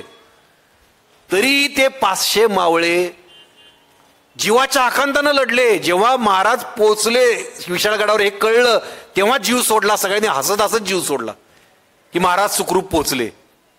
का हो? ही कुठून भावना आली होती त्यांच्यात? कुठून भावना आली होती? बरं असं काही नव्हतं बरं का की तुम्ही राजांसाठी जीव दिला की तुम्हाला एवढं एवढं इनाम मिळणार, असलं काही त्यावेळी नव्हतं. आणि इनाम मिळणार असतं कुटुंबियांना तरी कुणी जीव दिला नसता, कुणीच जीव दिला नसता. अहो आजकाल आपल्याला ट्रोल करतात बघा सोशल मीडियावर, काही नेत्यांचे भक्त असतात ते आपल्याला ट्रोल करतात, शिव्या देतात आपल्याला. आपण थोडं विरोधात दिलं तर ते सुद्धा एका कमेंटचे 40 पैसे घेतात, फुकट करत नाहीत. ते मरायला कोण तयार होते हो? पण राजांसाठी मरायला तयार होत होते. अहो एक घटना आहे, मध्ये एक घटना घडली कुठेतरी, आपल्या इथंच घडली. एक स्थानिक नेत्याला अटक झाली होती. मग त्याच्या कार्यकर्त्यांनी आंदोलन केलं की आमच्या नेत्याला सोडवा, आमच्या नेत्यावर खोटा आरोप झालाय, आमच्या नेत्यावर आणि मग एक कार्यकर्ता म्हणाला की मी आत्मदहन करणार. त्यानं अंगावर पेट्रोल ओतून घेतलं, ती पेट्रोल गेलं डोळ्यात. त्याला वाटलं आपल्याला आगच लागली, तो बोंबला सुटला, मला वाचवा, मला वाचवा, अशी अवस्था आहे आपली. मरायला कोण तयार होते हो? पण राजांसाठी मात्र मारायला तयार होत होते. आग्र्याहून सुटकीची गोष्ट तुम्हाला माहिती आहे. आग्र्याहून शिवराय कसे सुटले ते फळांच्या पेटाऱ्यातून. ते राहुल सोलापूर कसं सोडावं, तो काहीतरी बोलायला गेला आणि त्याला माफी मागायला लागली. आपल्याला खरा इतिहास माहिती आहे ना, शिवराय किती शिताफीनं तिथून निसटले. त्याच्या पुढची गोष्ट वेगळीच आहे. त्यांनी तुम्हाला राहुल सोलापूर म्हणला तसे नाही निसटले, असे निसटले, तसे नाही निसटले, काही असू द्यात. आम्हाला महत्वाचं काय ते तुम्हाला सांगतो. आपण काय बघायचंय, राजे निघून गेल्यानंतर तिथे छत्रपती शिवराय असल्याचं सोंग घेऊन, आजारी असल्याचं सोंग घेऊन एक जण झोपला होता तोंडावर पांघरून घेऊन, आणि दुसरा त्यांचे पाय दाबत होता. एक होता मदारी मेहतर, मुस्लिम होता, आणि दुसरा होता हिरोजी फर्जंद. आता बघा ना, औरंगजेबाच्या तावडीतनं निसटून गेलेत राजे, आता हे दोघे राहिलेत. मरण नक्की होतं का नाही, तरी कसे तयार झाले हे. मी मेलो तरी चालेल पण माझा राजा जगला पाहिजे, ही भावना, ही भावना सर्वसामान्य रयतेच्या मनात, रयतेच्या म्हणतोय मी परत एकदा, ही सगळी रयत आहे बरं का. मदारी मेहतर असू द्यात, हिरोजी फर्जंद असू द्यात, ते 500 मावळे असू द्यात, हे कोणी सरदार वतनदार नव्हते, साधी माणसं होती आपल्या तुमच्या माझ्यासारखी. हे सगळे मरायला तयार झाले. याचा जर तुम्ही शोध घेतला ना तर तुम्हाला शिवचरित्राचं खरं मर्म कळेल, शिवाजी राजांच्या कारभाराचं खरं अंतरंग कळेल, आणि मग कळेल जगात श्रेष्ठ राजे का होते आपले, ते हे का तयार होत होते. आता आपण मूळ मुद्द्यावर येऊया. छत्रपती शिवरायांनी जमिनीचा सर्वे केला. कसं वाटतंय ना, कॉम्रेड गोविंद पानसरे म्हणायचे आपल्याला कसं, ह्याला कापला त्याला कापला. जमिनीचा सर्वे कसा केला. खरोखर छत्रपती शिवरायांनी पहिल्यांदा जमिनीचा सर्वे केला, जमिनीची क्वालिटी तपासली, ती सुपीक आहे का नापीक आहे, त्या जमिनीतून त्या शेतकऱ्याला कुठलं पीक येऊ शकतं, किती पीक येऊ शकतं, किती उत्पन्न मिळू शकतं, याचा अभ्यास केला प्रत्येक शेतकऱ्याच्या जमिनीचा. आणि त्या शेतकऱ्याला त्यावेळी त्या शेतकऱ्याला झेपल एवढा टॅक्स त्याला ठरवून दिला. टॅक्स सिस्टीम हा अर्थव्यवस्थेचा पाया असतो, तुम्हाला माहिती असेल. आपल्याकडे बघा ना, आपण जनता सुखी किंवा दुःखी कशामुळे असते माहिती का, टॅक्समुळे. आपल्याला कळत नाही आपल्यावर काय झालंय ते. आपण कधी कधी चिडचिड होते बघा, खर्च खूप होतोय. आता आपली जी टॅक्स सिस्टीम आहे ती डायरेक्ट टॅक्स सिस्टीम आहे, ती कशी आहे की तुमच्या उत्पन्नानुसार तो स्लॅब वाढत जातो. इनडायरेक्ट टॅक्स सिस्टीम जी आहे, जीएसटी किंवा इतर सगळ्या, त्यातून आपण सर्वसामान्य माणसं खूप मोठा टॅक्स भरत असतो, खूप मोठ्या प्रमाणावर टॅक्स भरत असतो. त्यामुळे आपली सगळी ती चिडचिड होत असते. आपण अस्वस्थ असतो की खर्च वाढलाय आणि उत्पन्न कमी आहे. ही टॅक्स सिस्टीम हा अर्थव्यवस्थेचा पाया असतो. आणि हे जर ज्याची अर्थव्यवस्था चांगली असते, ज्याची टॅक्स सिस्टीम सर्वसामान्यांना सुलभ असते, तो देश सुखी असतो. Happiest country in the world असे दरवर्षी एक इंडेक्स निघतो बघा, तुम्हाला माहिती नसेल. जगातल्या सगळ्यात आनंदी देश असा एक चार्ट निघतो. त्यात आपण पाकिस्तानच्या, नेपाळच्या, बांगलादेशच्या पण खाली आहे, हे आपल्याला माहिती आहे का. हॅपीनेस इंडेक्समध्ये आपण दुःखी आहेत, जगातले दुःखी देश आपला जगातला, हे अधिकृत आहे बरं का. हॅपीएस्ट कंट्री तुम्ही गुगलवर सर्च मारा घरी गेल्यावर, happiness index, happiest country in the world. ज्याची अर्थव्यवस्था चांगली असते तो देश सुखी असतो. मग शिवरायांच्या काळात टॅक्स सिस्टीम कशी होती ती मी तुम्हाला सांगतोय. की त्यांनी जमिनीचा सर्वे केला, कारण त्यावेळी टॅक्स पेअर कोण होता, शेतकरी. एकमेव मोठा व्यवसाय होता शेती, त्यावेळेचा सांगतोय मी. आता आपल्याला भीमरायांपर्यंत यायचंय, पण कुठला आदर्श घेतला त्यांनी हे आपण शिकतोय. की त्यांनी जमिनीचा सर्वे केला, क्वालिटी ठरवली, शेतकऱ्याला बघितलं की हा शेतकऱ्याला किती झेपेल टॅक्स देणं, तेवढाच त्याला ठरवून दिला. याला किती झेपेल तेवढाच, झेपेल एवढा. आणि त्याच्या पूर्वी पद्धत काय होती, त्याच्या पूर्वीची पद्धत काय होती, शिवरायांच्या आधी जे राजे होते त्यांची टॅक्स सिस्टीम अशी होती की गावोगावी वतनदार नेमलेले असायचे. पाटील, देशमुख, सरदेसाई, कुलकर्णी असे नेमलेले असायचे प्रत्येक गावात. त्यांना राजानं सांगितलेलं असायचं की या गावातनं मला 5,000 होऊन आले पाहिजेत, या गावातनं 10,000 होऊन आले पाहिजेत, तू किती घ्यायचे तेवढे घे, तिकडे गोंधळ घाल, मला 5,000 आले पाहिजेत. मग हे जे वतनदार होते, पाटील, कुलकर्णी, सरदेसाई, देशमुख, हे अव्वाच्या सव्वा लगान वसूल करायचे शेतकऱ्यांकडनं. मनाला वाटेल ते.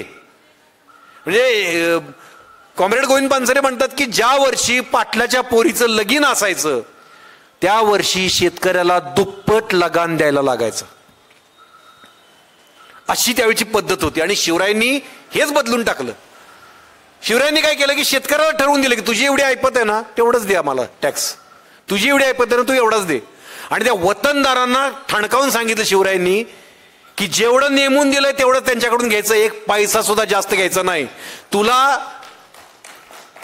तुला जेवढा पगार मी देणार आहे तेवढा देणार. एखाद्या वर्षी कमी वसुली झाली, एखाद्या वर्षी जास्त वसुली झाली, तुला जेवढा पगार मिळणार तेवढा मिळणार, पण शेतकऱ्याला नाडायचं नाही. वतनदारांना धाक दाखवून गोरगरिबांची काळजी घेणारा हा पहिला राजा होता. नाहीतर या वतनदारांनी उत्मात केला होता, उच्छाद मांडला होता. काही लगान वसूल करायचे गे, वाडे मोठमोठे बांधले होते गावागावात, स्वतःच राजा असल्यासारखे राहत होते ते, काही काळजी करत नव्हते गोरगरिबाची. शिवरायांनी याला जरब बसवली, याला लगाम घातला पहिला.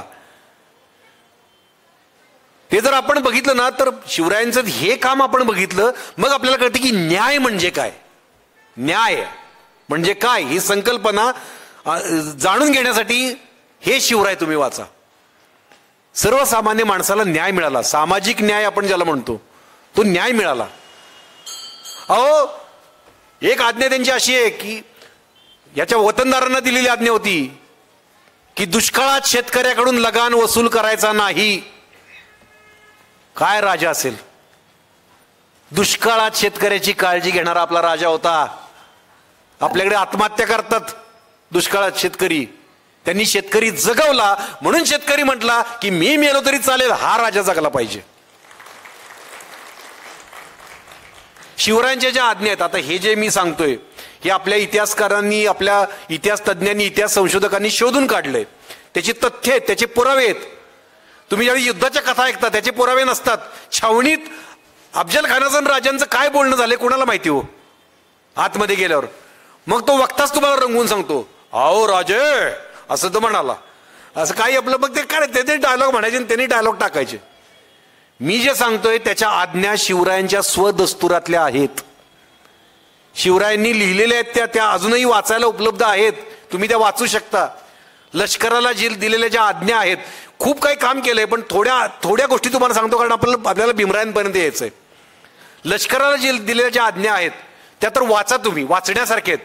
म्हणजे शिवराय गोरगरिबांची किती काळजी घेत होते हे तुम्हाला कळेल. मोहिमेवर सैन्य जात असताना, स्वराज्याच्या मोहिमेवर जात असताना उभ्या पिकातून घोडदळ जाता कामा नये ही आज्ञा आहे. आता याच्यापुढे काय लिहिलंय बघा शिवरायांनी. म्हणजे ते त्यांचं एक संवेदनशील मन बघा कसं होतं, ते कवी मन कसं त्यांच्यात होतं बघा. की त्याच्यापुढे त्यांनी लिहिलंय की पोटच्या पोराच्या मायेनं छाती एवढं वाढवलेलं पीक घोडदळ जाऊन नेस्तनाबूत होत असेल तेव्हा शेतकऱ्याच्या जीवाला किती यातना होत असतील हे लक्षात घ्या. किती काळजी घेतली बघा शेतकऱ्यांची. म्हणजे अर्थातच ही आज्ञा दिली म्हणजे त्याच्यापूर्वीचं जे सैन्य जात असेल राजांचं मोहिमेवर ते पिकं तुडवत जात असणार हो. आणि शेतकऱ्यांना पण त्याची सवय असणार आहे की स्वराज्याच्या मोहिमेवर निघाले, जाऊ दे बाबा माझं पीक जाऊ दे वाया, आता काय करायचं, एवढं मी कष्टाने इथपर्यंत आणलंय. आपल्याकडे बघा म्हणजे सैन्याच्या बाबतीत काय बोलायचं नाही, आपल्याकडे ते असतं बघा बऱ्याच जणांचं, तिकडे मोहिमेवर तिकडे सीमेवर जवान असं म्हणून आपल्याला ते गप्प करतात. आता जवान कोण आहेत, आपलीच बहुजन पोर आहेत हो, सीमेवर लढतायत ते आपलीच पोर आहेत सगळी, पण आपल्याला गप्प करतात. तसं त्या काळात गप्प केलं गेलं असेल, हे आपल्या स्वराज्यासाठी लढायला चाललेत, तुझ्या पिकाचं काय तुला पडलंय रे असं म्हणत असतील. पण राजांनी ते नाही केलं. राजांनी सांगितलं की पिकाच्या कडेनं घोडदळ गेलं पाहिजे. त्याच्या आधीचं घोडदळ पिकं तुडवत जात होतं, शिवरायांचा अंमल सुरू झाला आणि घोडदळ पिकाच्या कडेनं जायला लागलं. ते बघून शेतकऱ्याला काय वाटलं असेल, अरे कोण आहे राजा, माझ्या पिकाची काळजी घेतोय, हा राजा जगला पाहिजे. वाटलं असेल का नाही त्याला, त्यानं पोरांना सांगितलं असेल का नाही की तू जीव दे पण हा जगला पाहिजे, आपल्या पिकाची काळजी घेतोय. त्यांची एक आज्ञा आहे. त्यांच्या आज्ञा मी छोट्या छोट्या सांगतोय की ज्या बारकावे जात आहेत. मोठ्या मोठ्या आज्ञा तर खूप आहेत पण छोट्या आज्ञा ज्या आहेत, मोहिमेवर असताना मुक्काम पडतात, मुक्काम पडल्यावर शेकोट्या पेटवल्या जातात, त्यावेळी एखादी ठिणगी उडून शेतकऱ्याच्या गंजीवर पडू शकते आणि आग लागू शकते, शेतकऱ्याचं नुकसान होऊ शकतं. हे होऊ नये याची काळजी अंमलदाराने घेणे ही आज्ञा आहे. बघा कसं सुचलं असेल ना त्यांना, कसं सुचलं असेल की एक ठिणगी उडून पडते आणि आगी लागतात, शेतकऱ्याचं बिचाऱ्याचं नुकसान होतं. सुचलं कसं असेल? जे इतर राजांना सुचलं नाही ते शिवरायांना सुचलं, म्हणून शिवराय ग्रेट होते. आता काही राजे सोडून द्या, पण बऱ्याचशा राजांनी फक्त ऐशाराम केलाय हो. दारू प्यायची, जनानखाने सांभाळायचे, नुसतं ऐशाराम केला कितीतरी राजांनी या भूमीवरच्या, ठराविक राजे सोडले तर. पण शिवरायांनी स्वराज्याची, रयतेची काळजी घेतली. शिवरायांची महानता असेल तर यात आहे. त्यांनी किती लढाया जिंकल्या, किती किल्ले जिंकले, यात त्यांची महानता नाही. त्यांची महानता आहे की त्यांनी सर्वसामान्य कष्टकऱ्याची, रयतेची काळजी घेतली, त्यांना सुखात ठेवले, त्यासाठी झटले. स्वराज्याची संकल्पना ही होती त्यांची. स्वराज्य म्हणजे नुसता माझा विस्तार वाढवायचा आणि मी राजा म्हणून मिरवायचं, तसं नव्हतं त्यांचं. की माझा अंमल ज्या परिसरात आहे तिथली रयत सुखी पाहिजे. अहो काय एक एक आज्ञा आहेत त्यांच्या. एक आज्ञा बघा की स्वराज्याच्या कामासाठी लाकूड लागणार असेल तर एखादे वटलेले झाड शेतकऱ्यास योग्य ती किंमत देऊन घेणे. यातला बारकावा बघा. लाकूड कशासाठी लागणार असेल तर स्वराज्याच्या कामासाठी, माझ्या घरच्या नाही, स्वराज्याच्या कामासाठी लाकूड लागणार असेल तर कुठलं झाड निवडा? एखादे वटलेले झाड. ते पण कसं घ्या? ते ज्या शेतकऱ्याच्या हद्दीत आहे त्याला योग्य ती किंमत देऊन घ्या. हे शेतकऱ्याच्या पिकाची काळजी घेतलेली बघितली, शेतकऱ्याच्या झाडाची पण काळजी घेतली त्यांनी. राजांची महानता यात आहे. राजे श्रेष्ठ होते ते यासाठी होते. लढाया तर खूप जणांनी केल्या, लढाया करायलाच लागत होत्या त्यावेळी, तलवार हातात घेणं ही मजबुरी होती. पण महानता यात होती. कितीतरी राजे शूर होते पण त्यांचं जनतेशी वागणं चांगलं नव्हतं, न्यायाचं नव्हतं, अन्यायाचं होतं. पण हे राजे शूर तर होते आणि संवेदनशील पण होते, म्हणून ते महान होते. त्यांची महानता त्यात आहे. एक तर त्यांची आणखीन एक आज्ञा आहे. सैन्य जर मोहिमेवर निघाले असेल तर मुक्काम पडतात. जनावरांसाठी दाणा वैरण लागतं, तुम्हाला अन्न पाणी खायला लागतं. तेव्हा गडावरून तुम्हाला जे पैसे दिलेले आहेत ते मोजून योग्य त्या वस्तू शेतकऱ्यांकडून विकत घेणे. किती छोटी गोष्ट आहे बघा. आजकाल सरकारी अधिकारी आला की आपल्यालाच त्याला जेवण द्यायला लागतं. बघा ना, वर्तमान आठवतो का नाही आपल्याला लगेच? जो इतिहास ऐकल्यानंतर तुम्हाला वर्तमान आठवतो तोच खरा इतिहास, तोच खरा इतिहास. वर्तमानातल्या गोष्टी आठवल्या पाहिजेत तुम्हाला. आज आपली टॅक्सची पद्धत कशी आहे हे त्यांची टॅक्सचं वाचताना आपल्याला आठवलं पाहिजे. आज आपल्या संपत्तीची काळजी कशी घेतली जाते की नाही हे आठवलं पाहिजे. ते आठवताना त्यांच्या पिकाची जशी काळजी घेतली तशी आपल्या संपत्तीची काळजी घेतात का? एक तर आज्ञा अशी आहे की तुम्हाला कळेल की आपले राजे किती महान होते. ती आज्ञा जगप्रसिद्ध आहे, सगळ्यांना माहिती, तरी सुद्धा मी पुन्हा सांगतो. शेतकऱ्याच्या भाजीच्या देठालाही धक्का लावू नये. बघा ना, पिकाची काळजी घेतली, छाती एवढ्या वाढलेल्या, झाडांची काळजी घेतली जी आपल्यापेक्षा उंच असतात. भाजी केवढी असते हो, भाजी केवढी असते, आपण स्वतः तुडवतो जाता जाता. त्या भाजीचा देठ केवढा असतो, त्या भाजीच्या देठालाही धक्का लावू नये एवढी काळजी घेतली त्यांनी. म्हणून लोक म्हणत होते मी मेलो तरी चालेल, माझा राजा जगला पाहिजे. उगाच नाहीत लोक मरायला तयार होतो. त्यांनी रयतेची काळजी घेतली, रयतेच्या पिकाची काळजी घेतली, रयतेच्या संपत्तीची काळजी घेतली. आता मी तुम्हाला सांगतो रयतेच्या आबरूची कशी काळजी घेतली, महिलांची कशी काळजी घेतली. आज महिलांची अवस्था काय आपल्या देशात आपल्या सगळ्यांना माहिती आहे. आपण तर पुण्यात राहतो, बलात्काराच्या घटना आपल्याला माहिती आहेत. मणिपूरला काय झालं आपल्या समोर आहे. शिवरायांच्या काळात महिलांची काय अवस्था होते. आता आपण इतिहास ते वर्तमान असं येतोय ना. शिवरायांच्या काळात काय अवस्था होती महिलांची, महिला सुरक्षित होत्या का? पुण्याजवळ रांजण नावाचा एक परगणा होता, तिथे शिवरायांनी नेमलेला पाटील होता. त्या पाटलानं सत्तेच्या उन्मादात एका गरीब शेतकऱ्याच्या मुलीवर बलात्कार केला. माझी आबरू गेली, आता मी कसं तोंड दाखवू माझ्या बापाला, माझ्या घरात. त्या पोरीनं आत्महत्या केली. सगळी पंचक्रोशी हळहळली, सगळ्यांना कळत होतं की पाटलानं बलात्कार केलाय, पण बोलायचं कोण? शिवरायांनी नेमलेला पाटील होता तो, साधा पाटील नव्हता, खुद्द राजांनी नेमलेला पाटील होता. आता काय करायचं? बोलायचं कोणी? सगळे आपले गप्प बसले, हळहळले, घरातल्या घरात रडले सगळे. ही बातमी शिवरायांना कळली. शिवरायांनी त्या पाटलाला मुसक्या बांधून फरफटत आणला. आणि जेव्हा सिद्ध झालं की यानंच हे केलंय, तेव्हा त्याचे दोन्ही हात आणि दोन्ही पाय तोडले.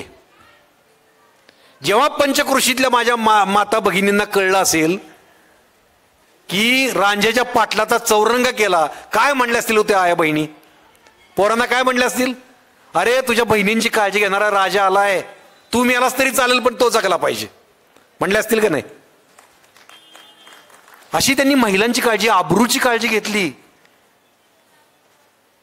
आणि बघा, राजांनी नेमलेला पाटील, त्यानं बलात्कार केला होता. आता वर्तमानात या, समजा मी मुख्यमंत्री आहे, मी नेमलेल्या एखाद्या मंत्र्यानं गुन्हा केलाय, मी त्याला काय शिक्षा देतो? असं द्यायचं आपण. मी काय कोणावर टीका करत नाही, तुम्हाला माहिती मी टीका नाही कर, मी कोणाचं नाव घेतलंय का नाही. समजा आणि माझ्या हाताखालचा मंत्री जर आरोपी निघाला असा, तर मी त्याला शिक्षा, आणि मग मला अधिकार आहे का छत्रपती शिवरायांचं नाव घ्यायचं? छत्रपती शिवरायांचं नाव कोणी घ्यायचं? जो असं न्याय देतो लोकांना, तर त्यानं नाव घ्यायचं. आयऱ्या गैऱ्यानं नाव नाही घ्यायचं. आयऱ्या गैऱ्यानं बरोबरीच नाही करायची शिवरायांची. महिला तर सर्वाधिक सुरक्षित होत्या स्वराज्यात. शिवरायांच्या हे तुम्हाला माहिती असतील की त्यांच्या त्यावेळच्या लष्कराला दिलेल्या आज्ञा पण आहेत. त्या काळात युद्धाला जाताना जनानखाने बरोबर घेऊन जायची पद्धत होती. अशा कलावंतिणी घेऊन जायच्या मनोरंजनासाठी. शिवरायांच्या काळात त्याला बंदी आली, युद्धाला जाताना कलावंतिणी जनानखाने सोबत घ्यायचे नाहीत. किंवा आपण एखादा प्रदेश जिंकला तर त्या प्रदेशातल्या बायका वाटवायच्या, ही पद्धत होती. रूढ पद्धत होती, रूढ होती पद्धत ती. म्हणजे ते केलं तर काही वाईट नव्हतं त्यात. त्याला बंद, त्याच्यावर लगाम घातला शिवरायांनी. कुणीही बटकिणी होता कामा नयेत जिंकलेल्या प्रदेशात, हा नियम केला त्यांनी. किती काळजी घेतली बघा महिलांची. परक्या प्रदेशातल्या महिलांचीही त्यांनी काळजी घेतली. तो तर खूप मोठे, ते खूप मोठं उदाहरण आहे. निपाणी बेळगाव रस्त्यावर बेलेवाडी नावाचं एक संस्थान आहे. बेलेवाडी नावाचा छोटासा किल्ला आहे तिथं. त्या किल्ल्याची किल्लेदारीण होती सावित्री देसाई. मल्लम्मा राणी म्हणायची तिला. नंतर तिला सावित्रीबाई उपमा मिळाली. मल्लम्मा राणी खूप शूर होती, खूप पराक्रमी होती ती.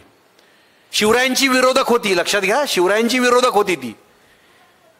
शिवरायांनी खंडोजी नावाचा एक सरदार तो किल्ला जिंकायला पाठवला. मल्लम्मा राणीनं 28 दिवस झुंजवलं त्याला, पण शेवटी खंडोजीने तो किल्ला जिंकला. त्या जिंकल्याच्या उन्मादात त्यानं मल्लम्मा राणीवर हात टाकला, तिचा विनयभंग केला.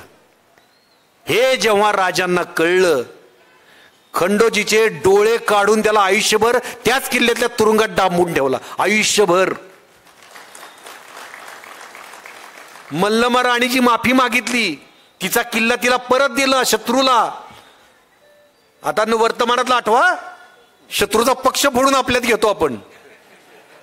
यांनी तिचा किल्ला तिला परत दिला, तिला बहीण मानलं. आजही तुम्ही तिथल्या किल्ल्यावर गेलात तर तिथे एक पुतळा आहे. मल्लम्मा राणीच्या मुलाला शिवराय दूधभात भरवतायत असा पुतळा आहे तिथे. मामा दूधभात भरवतो ना बाच्याला.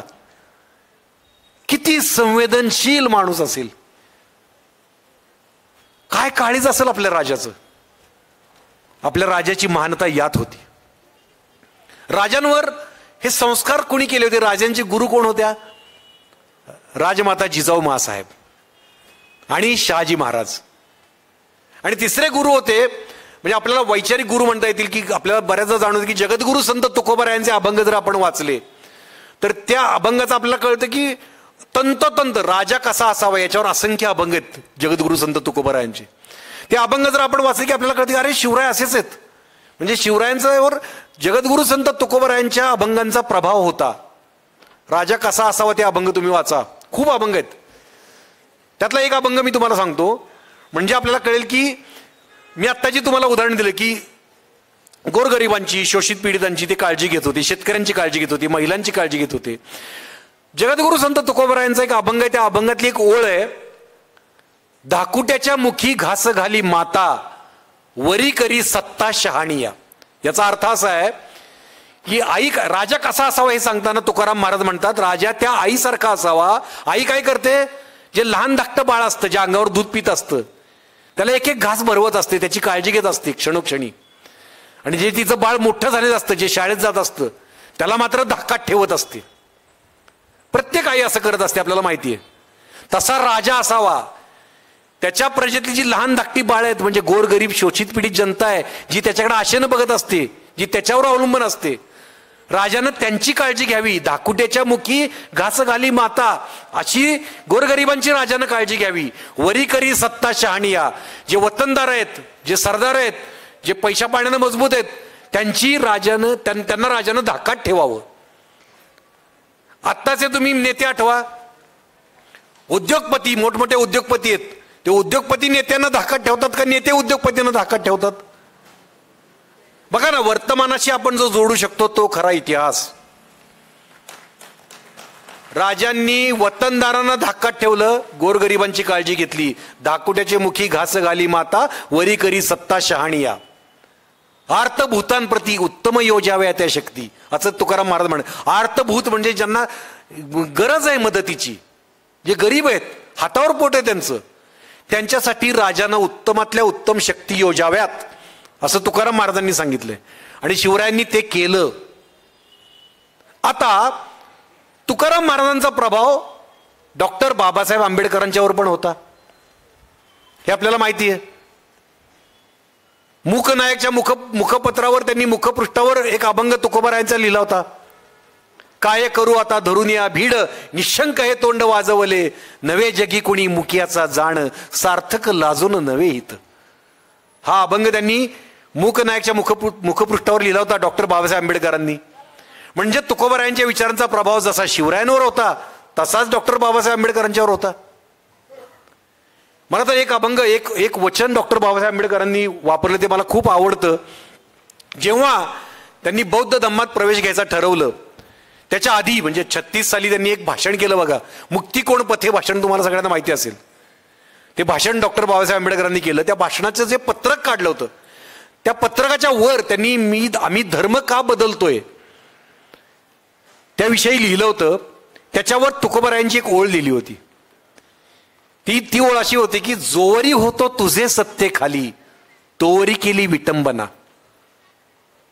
जोपर्यंत मी तुझ्या सत्तेखाली होतो, तुझा धर्म मानत होतो, तोपर्यंत तू माझी विटंबना केलीस, शूद्र म्हणून बाजूला ठेवलंस, अस्पृश्य बनवलंस मला. जोवरी होतो तुझे सत्तेखाली, तोवरी केली विटंबना, म्हणून मी सोडून चाललोय तुला.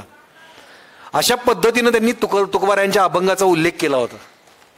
म्हणजे आपल्याला कळतं. आणि डॉक्टर बाबासाहेब आंबेडकरांचं भाषण आहे, त्या भाषणात त्यांनी सांगितलंय की संविधान लिहिताना छत्रपती शिवरायांनी रयतेसाठी योजलेल्या धोरणांचा आदर्श माझ्या डोळ्यापुढे होता, हे त्यांनी लिहिलं होतं. संविधान सभेच्या भाषणात त्यांनी शिवरायांचा उल्लेख केलाय. शिवरायांना स्वकीयांनी कसा त्रास दिला वगैरे वगैरे सगळं ते संविधान सभेतल्या भाषणात डॉक्टर बाबासाहेब आंबेडकरांनी उल्लेख केलाय. संविधान दिनाच्या आदल्या दिवशी जे भाषण केलं त्यात.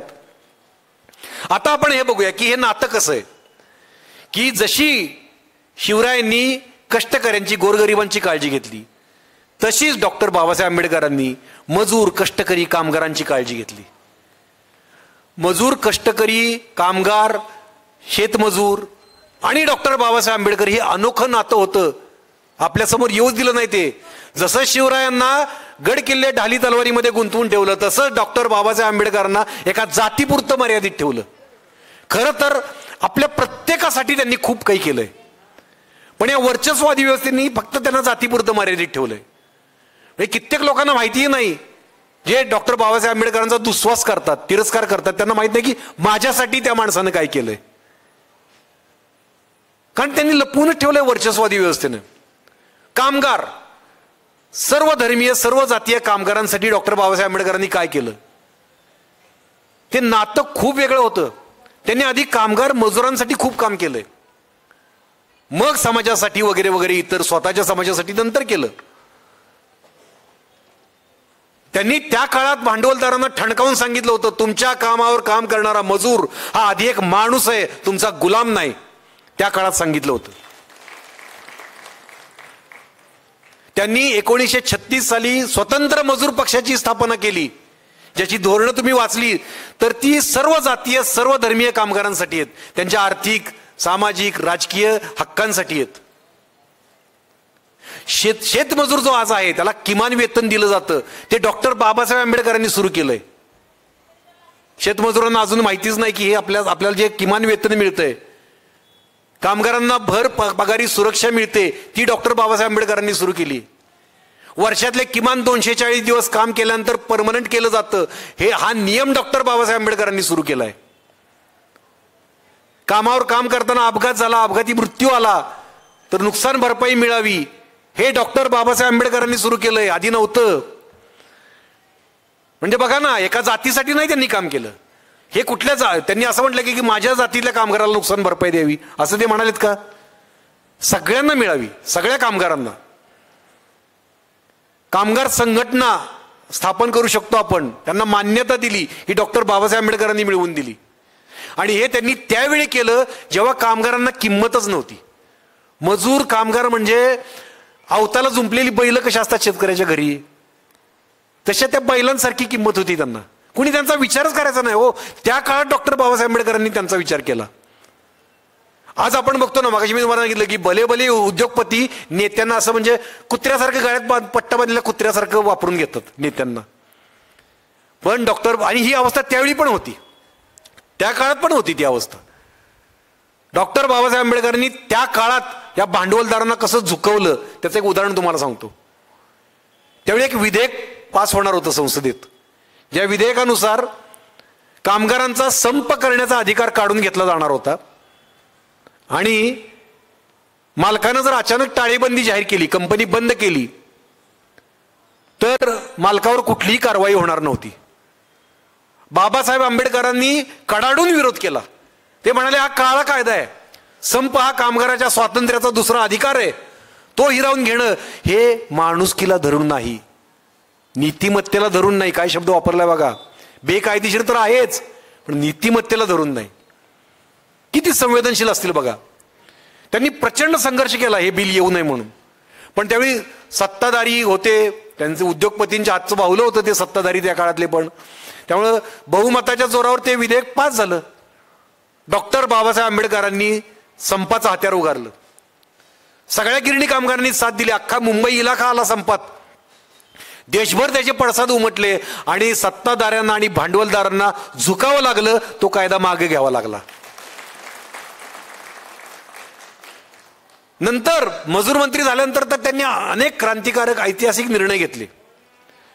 म्हणजे काही काही कामगार अनुभवी असायचे पण अर्धशिक्षित असायचे, त्यांना नोकरीसाठी भटकायला लागायचं. एम्प्लॉयमेंट एक्सचेंजची स्थापना डॉक्टर बाबासाहेब आंबेडकरांनी केली. नोकरीचा मार्ग सुकर झाला. महिलांसाठी तर खूप काही केलं. जसं शिवरायांनी कष्टकऱ्यांसाठी केलं, डॉक्टर बाबासाहेब आंबेडकरांनी कामगारांसाठी केलं, कारण तो आदर्श होता त्यांच्या डोळ्यापुढे. महिलांसाठी सुद्धा छोटे छोटे नियम तुम्हाला सांगतो, खूप काही केलंय, मोठं तर खूप काही. हिंदू कोड बिल वगैरे माहिती आपल्या सगळ्यांना. रात्रीच्या वेळी महिला कामगारांना कामावरून सुट्टी द्यायला पाहिजे, हे बंधनकारक केलं. छोटा पण किती महत्वाचा नियम आहे.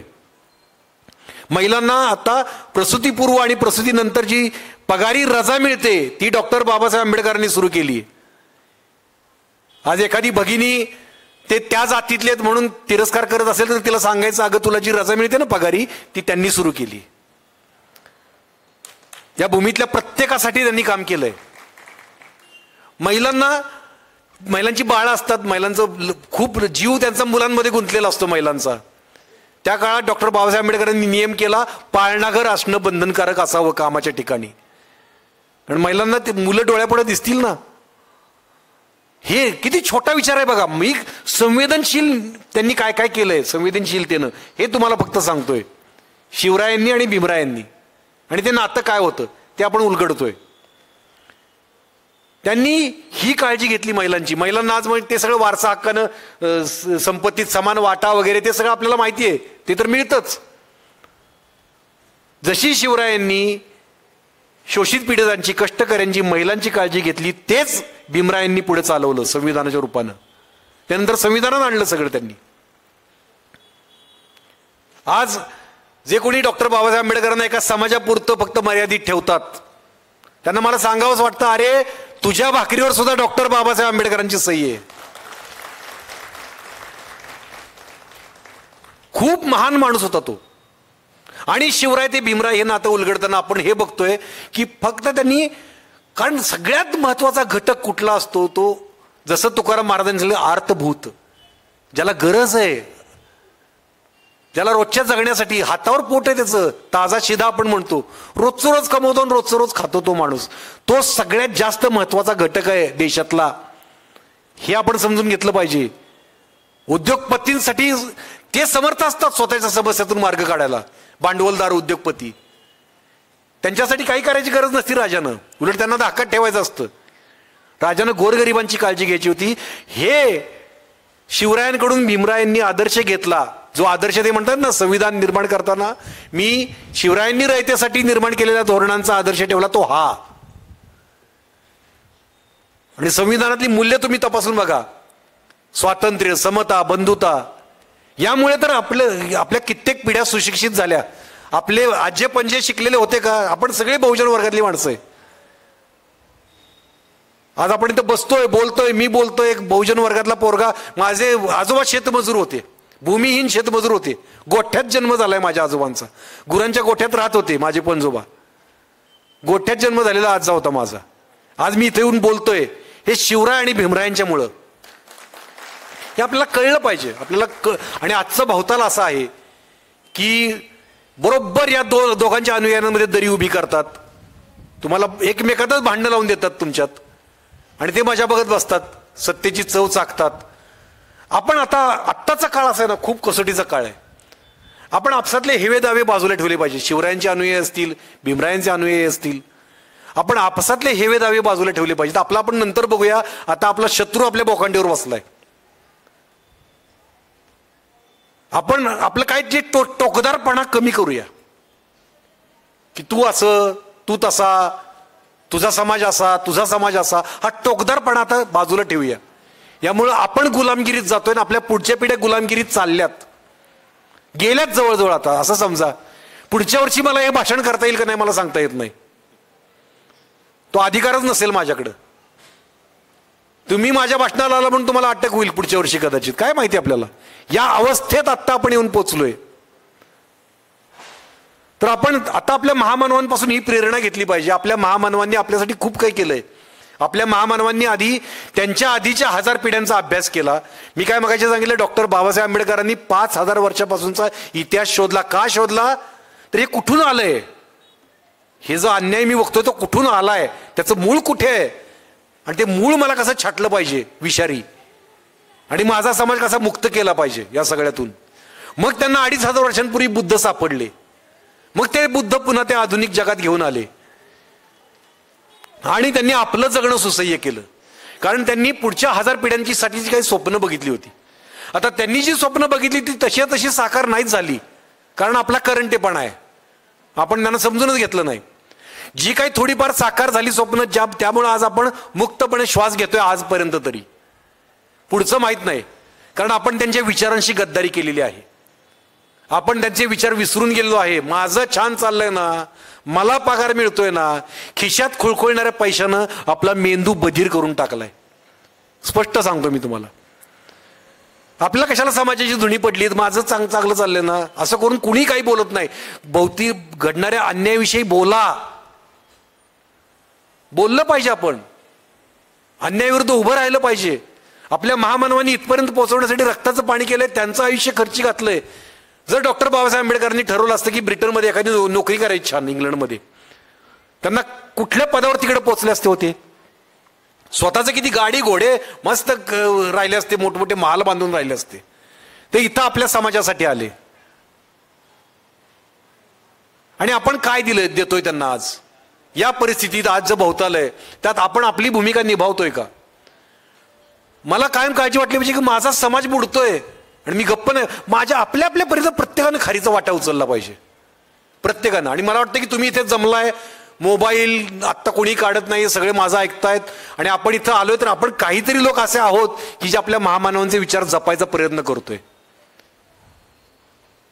आपल्याला माहिती की काय चाललंय भोवताली, आणि आपण आता काय केलं पाहिजे, कसं उभं राहिलं पाहिजे, कसं पुढे गेलं पाहिजे, आपल्या पुढच्या पिढ्या कशा वाचवल्या पाहिजेत, जे संविधान आलंय स्वातंत्र्य समता बंधुता घेऊन ते संविधान पुढच्या पिढ्यांपर्यंत सुरक्षित कसं दिलं पाहिजे याचा आपण विचार केला पाहिजे. ही आपली ही संख्या वाढवूया. आता मला तुम्ही बिग बॉसमध्ये बघितलं, मला तुम्ही अनेक सिरियल्समध्ये बघितलं, मुलगी झाली हो मधला विलास पाटील तुम्ही डोक्यावर घेतलात, माझ्या नवऱ्याची बायकोमधला शिरीष दादा राधिकाचा भाऊ पण तुम्हाला खूप आवडला होता, सिंधुताई माझी माईमध्ये सिंधुताईंच्या वडिलांची भूमिका अभिमानसाठी ती पण तुम्हाला खूप आवडली होती.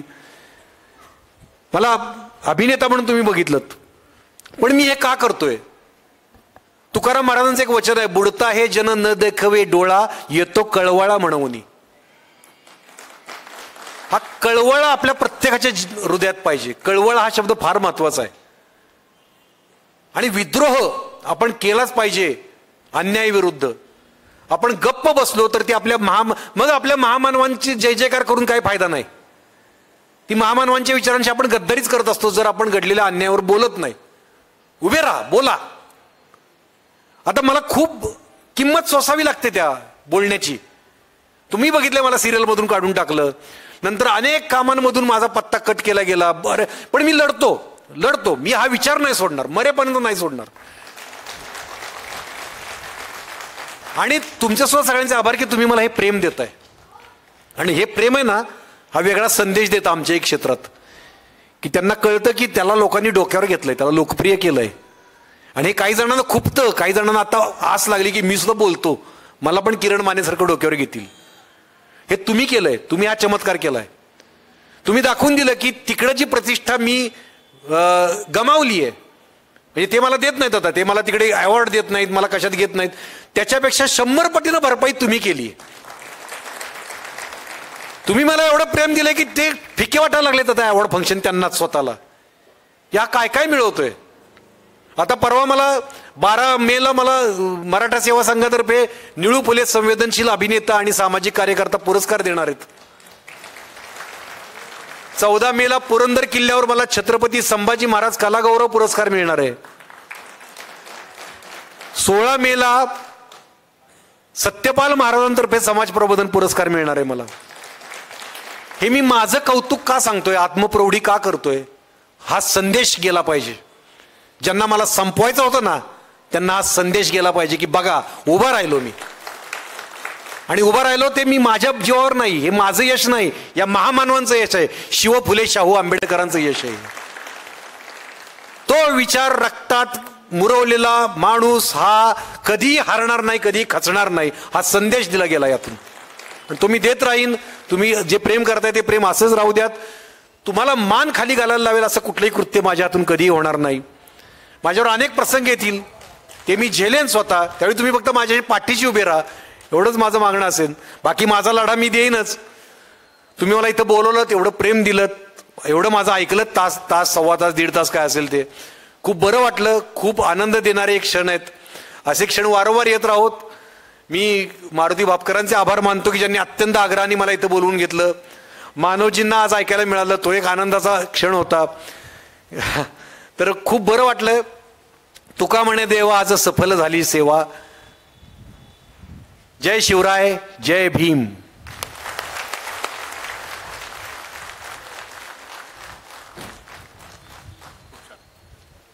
आणि तरुण मित्र मंडळाच्या वतीने आयोजित शिव फुले शाहू आंबेडकर लोकमान्य व्याख्यानमालेचं आज दुसरं पुष्प गुंफत असताना मला आभार मानायचं काम दिलेलं आहे. आणि मी आजच्या या दुसऱ्या पुष्पाचे अध्यक्ष मानवजी कांबळे, त्याचप्रमाणे विचारपीठावर उपस्थित जे होते प्रतापजी गुरव, गणेशजी लंगोटे आणि सर्वच मान्यवर यांचं या ठिकाणी आभार मानतो. आणि विशेष आभार मी आजचे वक्ते किरणजी माने यांचं मानतो. त्याचं कारण असं आहे तुमचं आभार मानण्याचं की माझ्यासह आमच्या सर्वांचा जो निद्रिस्त मेंदू होता तो जागृत करण्याचं काम या आपल्या व्याख्यानानं झालेलं आहे. आणि ते अशासाठी झालेलं आहे की छत्रपती शिवाजी महाराजांचा काळ, डॉक्टर बाबासाहेब आंबेडकरांची दृष्टी आणि आजचा आपला राजा, आपल्या राजाची दृष्टी काय आहे ह्याचा ज्या वेळेला आपण विचार करतो त्यावेळेला तुमचा आभार मानल्याशिवाय राहत नाही. त्याचं कारण असं आहे की मला सहजच आठवलं की पहलगाममध्ये ज्या वेळेला आपल्या पर्यटकांवरती हल्ला झाला त्यावेळेला आपल्या ह्या राजाच्या संस्थानामध्ये म्हणजे आपल्या देशामध्ये जे विमान कंपन्या होत्या त्या विमान कंपन्यांनी त्यांचे तिकिटाचे दर 5-5, 10-10 पटीनं वाढवले. जर शिवाजी महाराजांच्या काळामध्ये जर असा संधिसाधूपणा केला असता तर त्या लोकांचे डोळे काढले असते तुम्ही सांगितल्याप्रमाणे. परंतु आपल्याकडून आजच्या राजाकडून ही अपेक्षा होती की कमीत कमी ते वाढवून घेतलेले पैसे जरी त्यांना शिक्षा देऊन परत केले असते तरी हा शिवकाळ आहे असं आपल्याला वाटलं असतं. परंतु हे घडलं नाही. हे आम्हाला समजून देण्याचं काम आपण केल्याबद्दल मी सर्व उपस्थित प्रेक्षकांच्या वतीनं आयोजकांच्या वतीनं आपला आभार मानतो. आणि पुस्तक स्टॉल या ठिकाणी लागलेला आहे. अनेक प्रबोधनपर पुस्तकं त्या ठिकाणी आहेत. ज्यांना घ्यायचे आहेत त्यांनी अवश्य ती खरेदी करावीत. आणि उद्या परत संध्याकाळी 7 वाजता प्राध्यापक नितीन बानगुडे पाटील हे या ठिकाणी इतिहासाची पाने छत्रपती शिवाजी महाराजांवरतीच या ठिकाणी छत्रपती संभाजी महाराज या विषयावरती धगधगती अंगार गाथा या विषयावरती आपलं मोलाचं मार्गदर्शन करणार आहे. आपण सर्वांनी पुन्हा एकदा आपल्या मित्रमंडळींना सुद्धा हे सांगून मोठ्या संख्येनं उद्याही उपस्थित राहावं याबद्दल मी आयोजकांच्या वतीनं आपल्या सर्वांचा आभार व्यक्त करतो आणि थांबतो. जय जिजाऊ, जय शिवराय, जय महाराष्ट्र, जय भारत.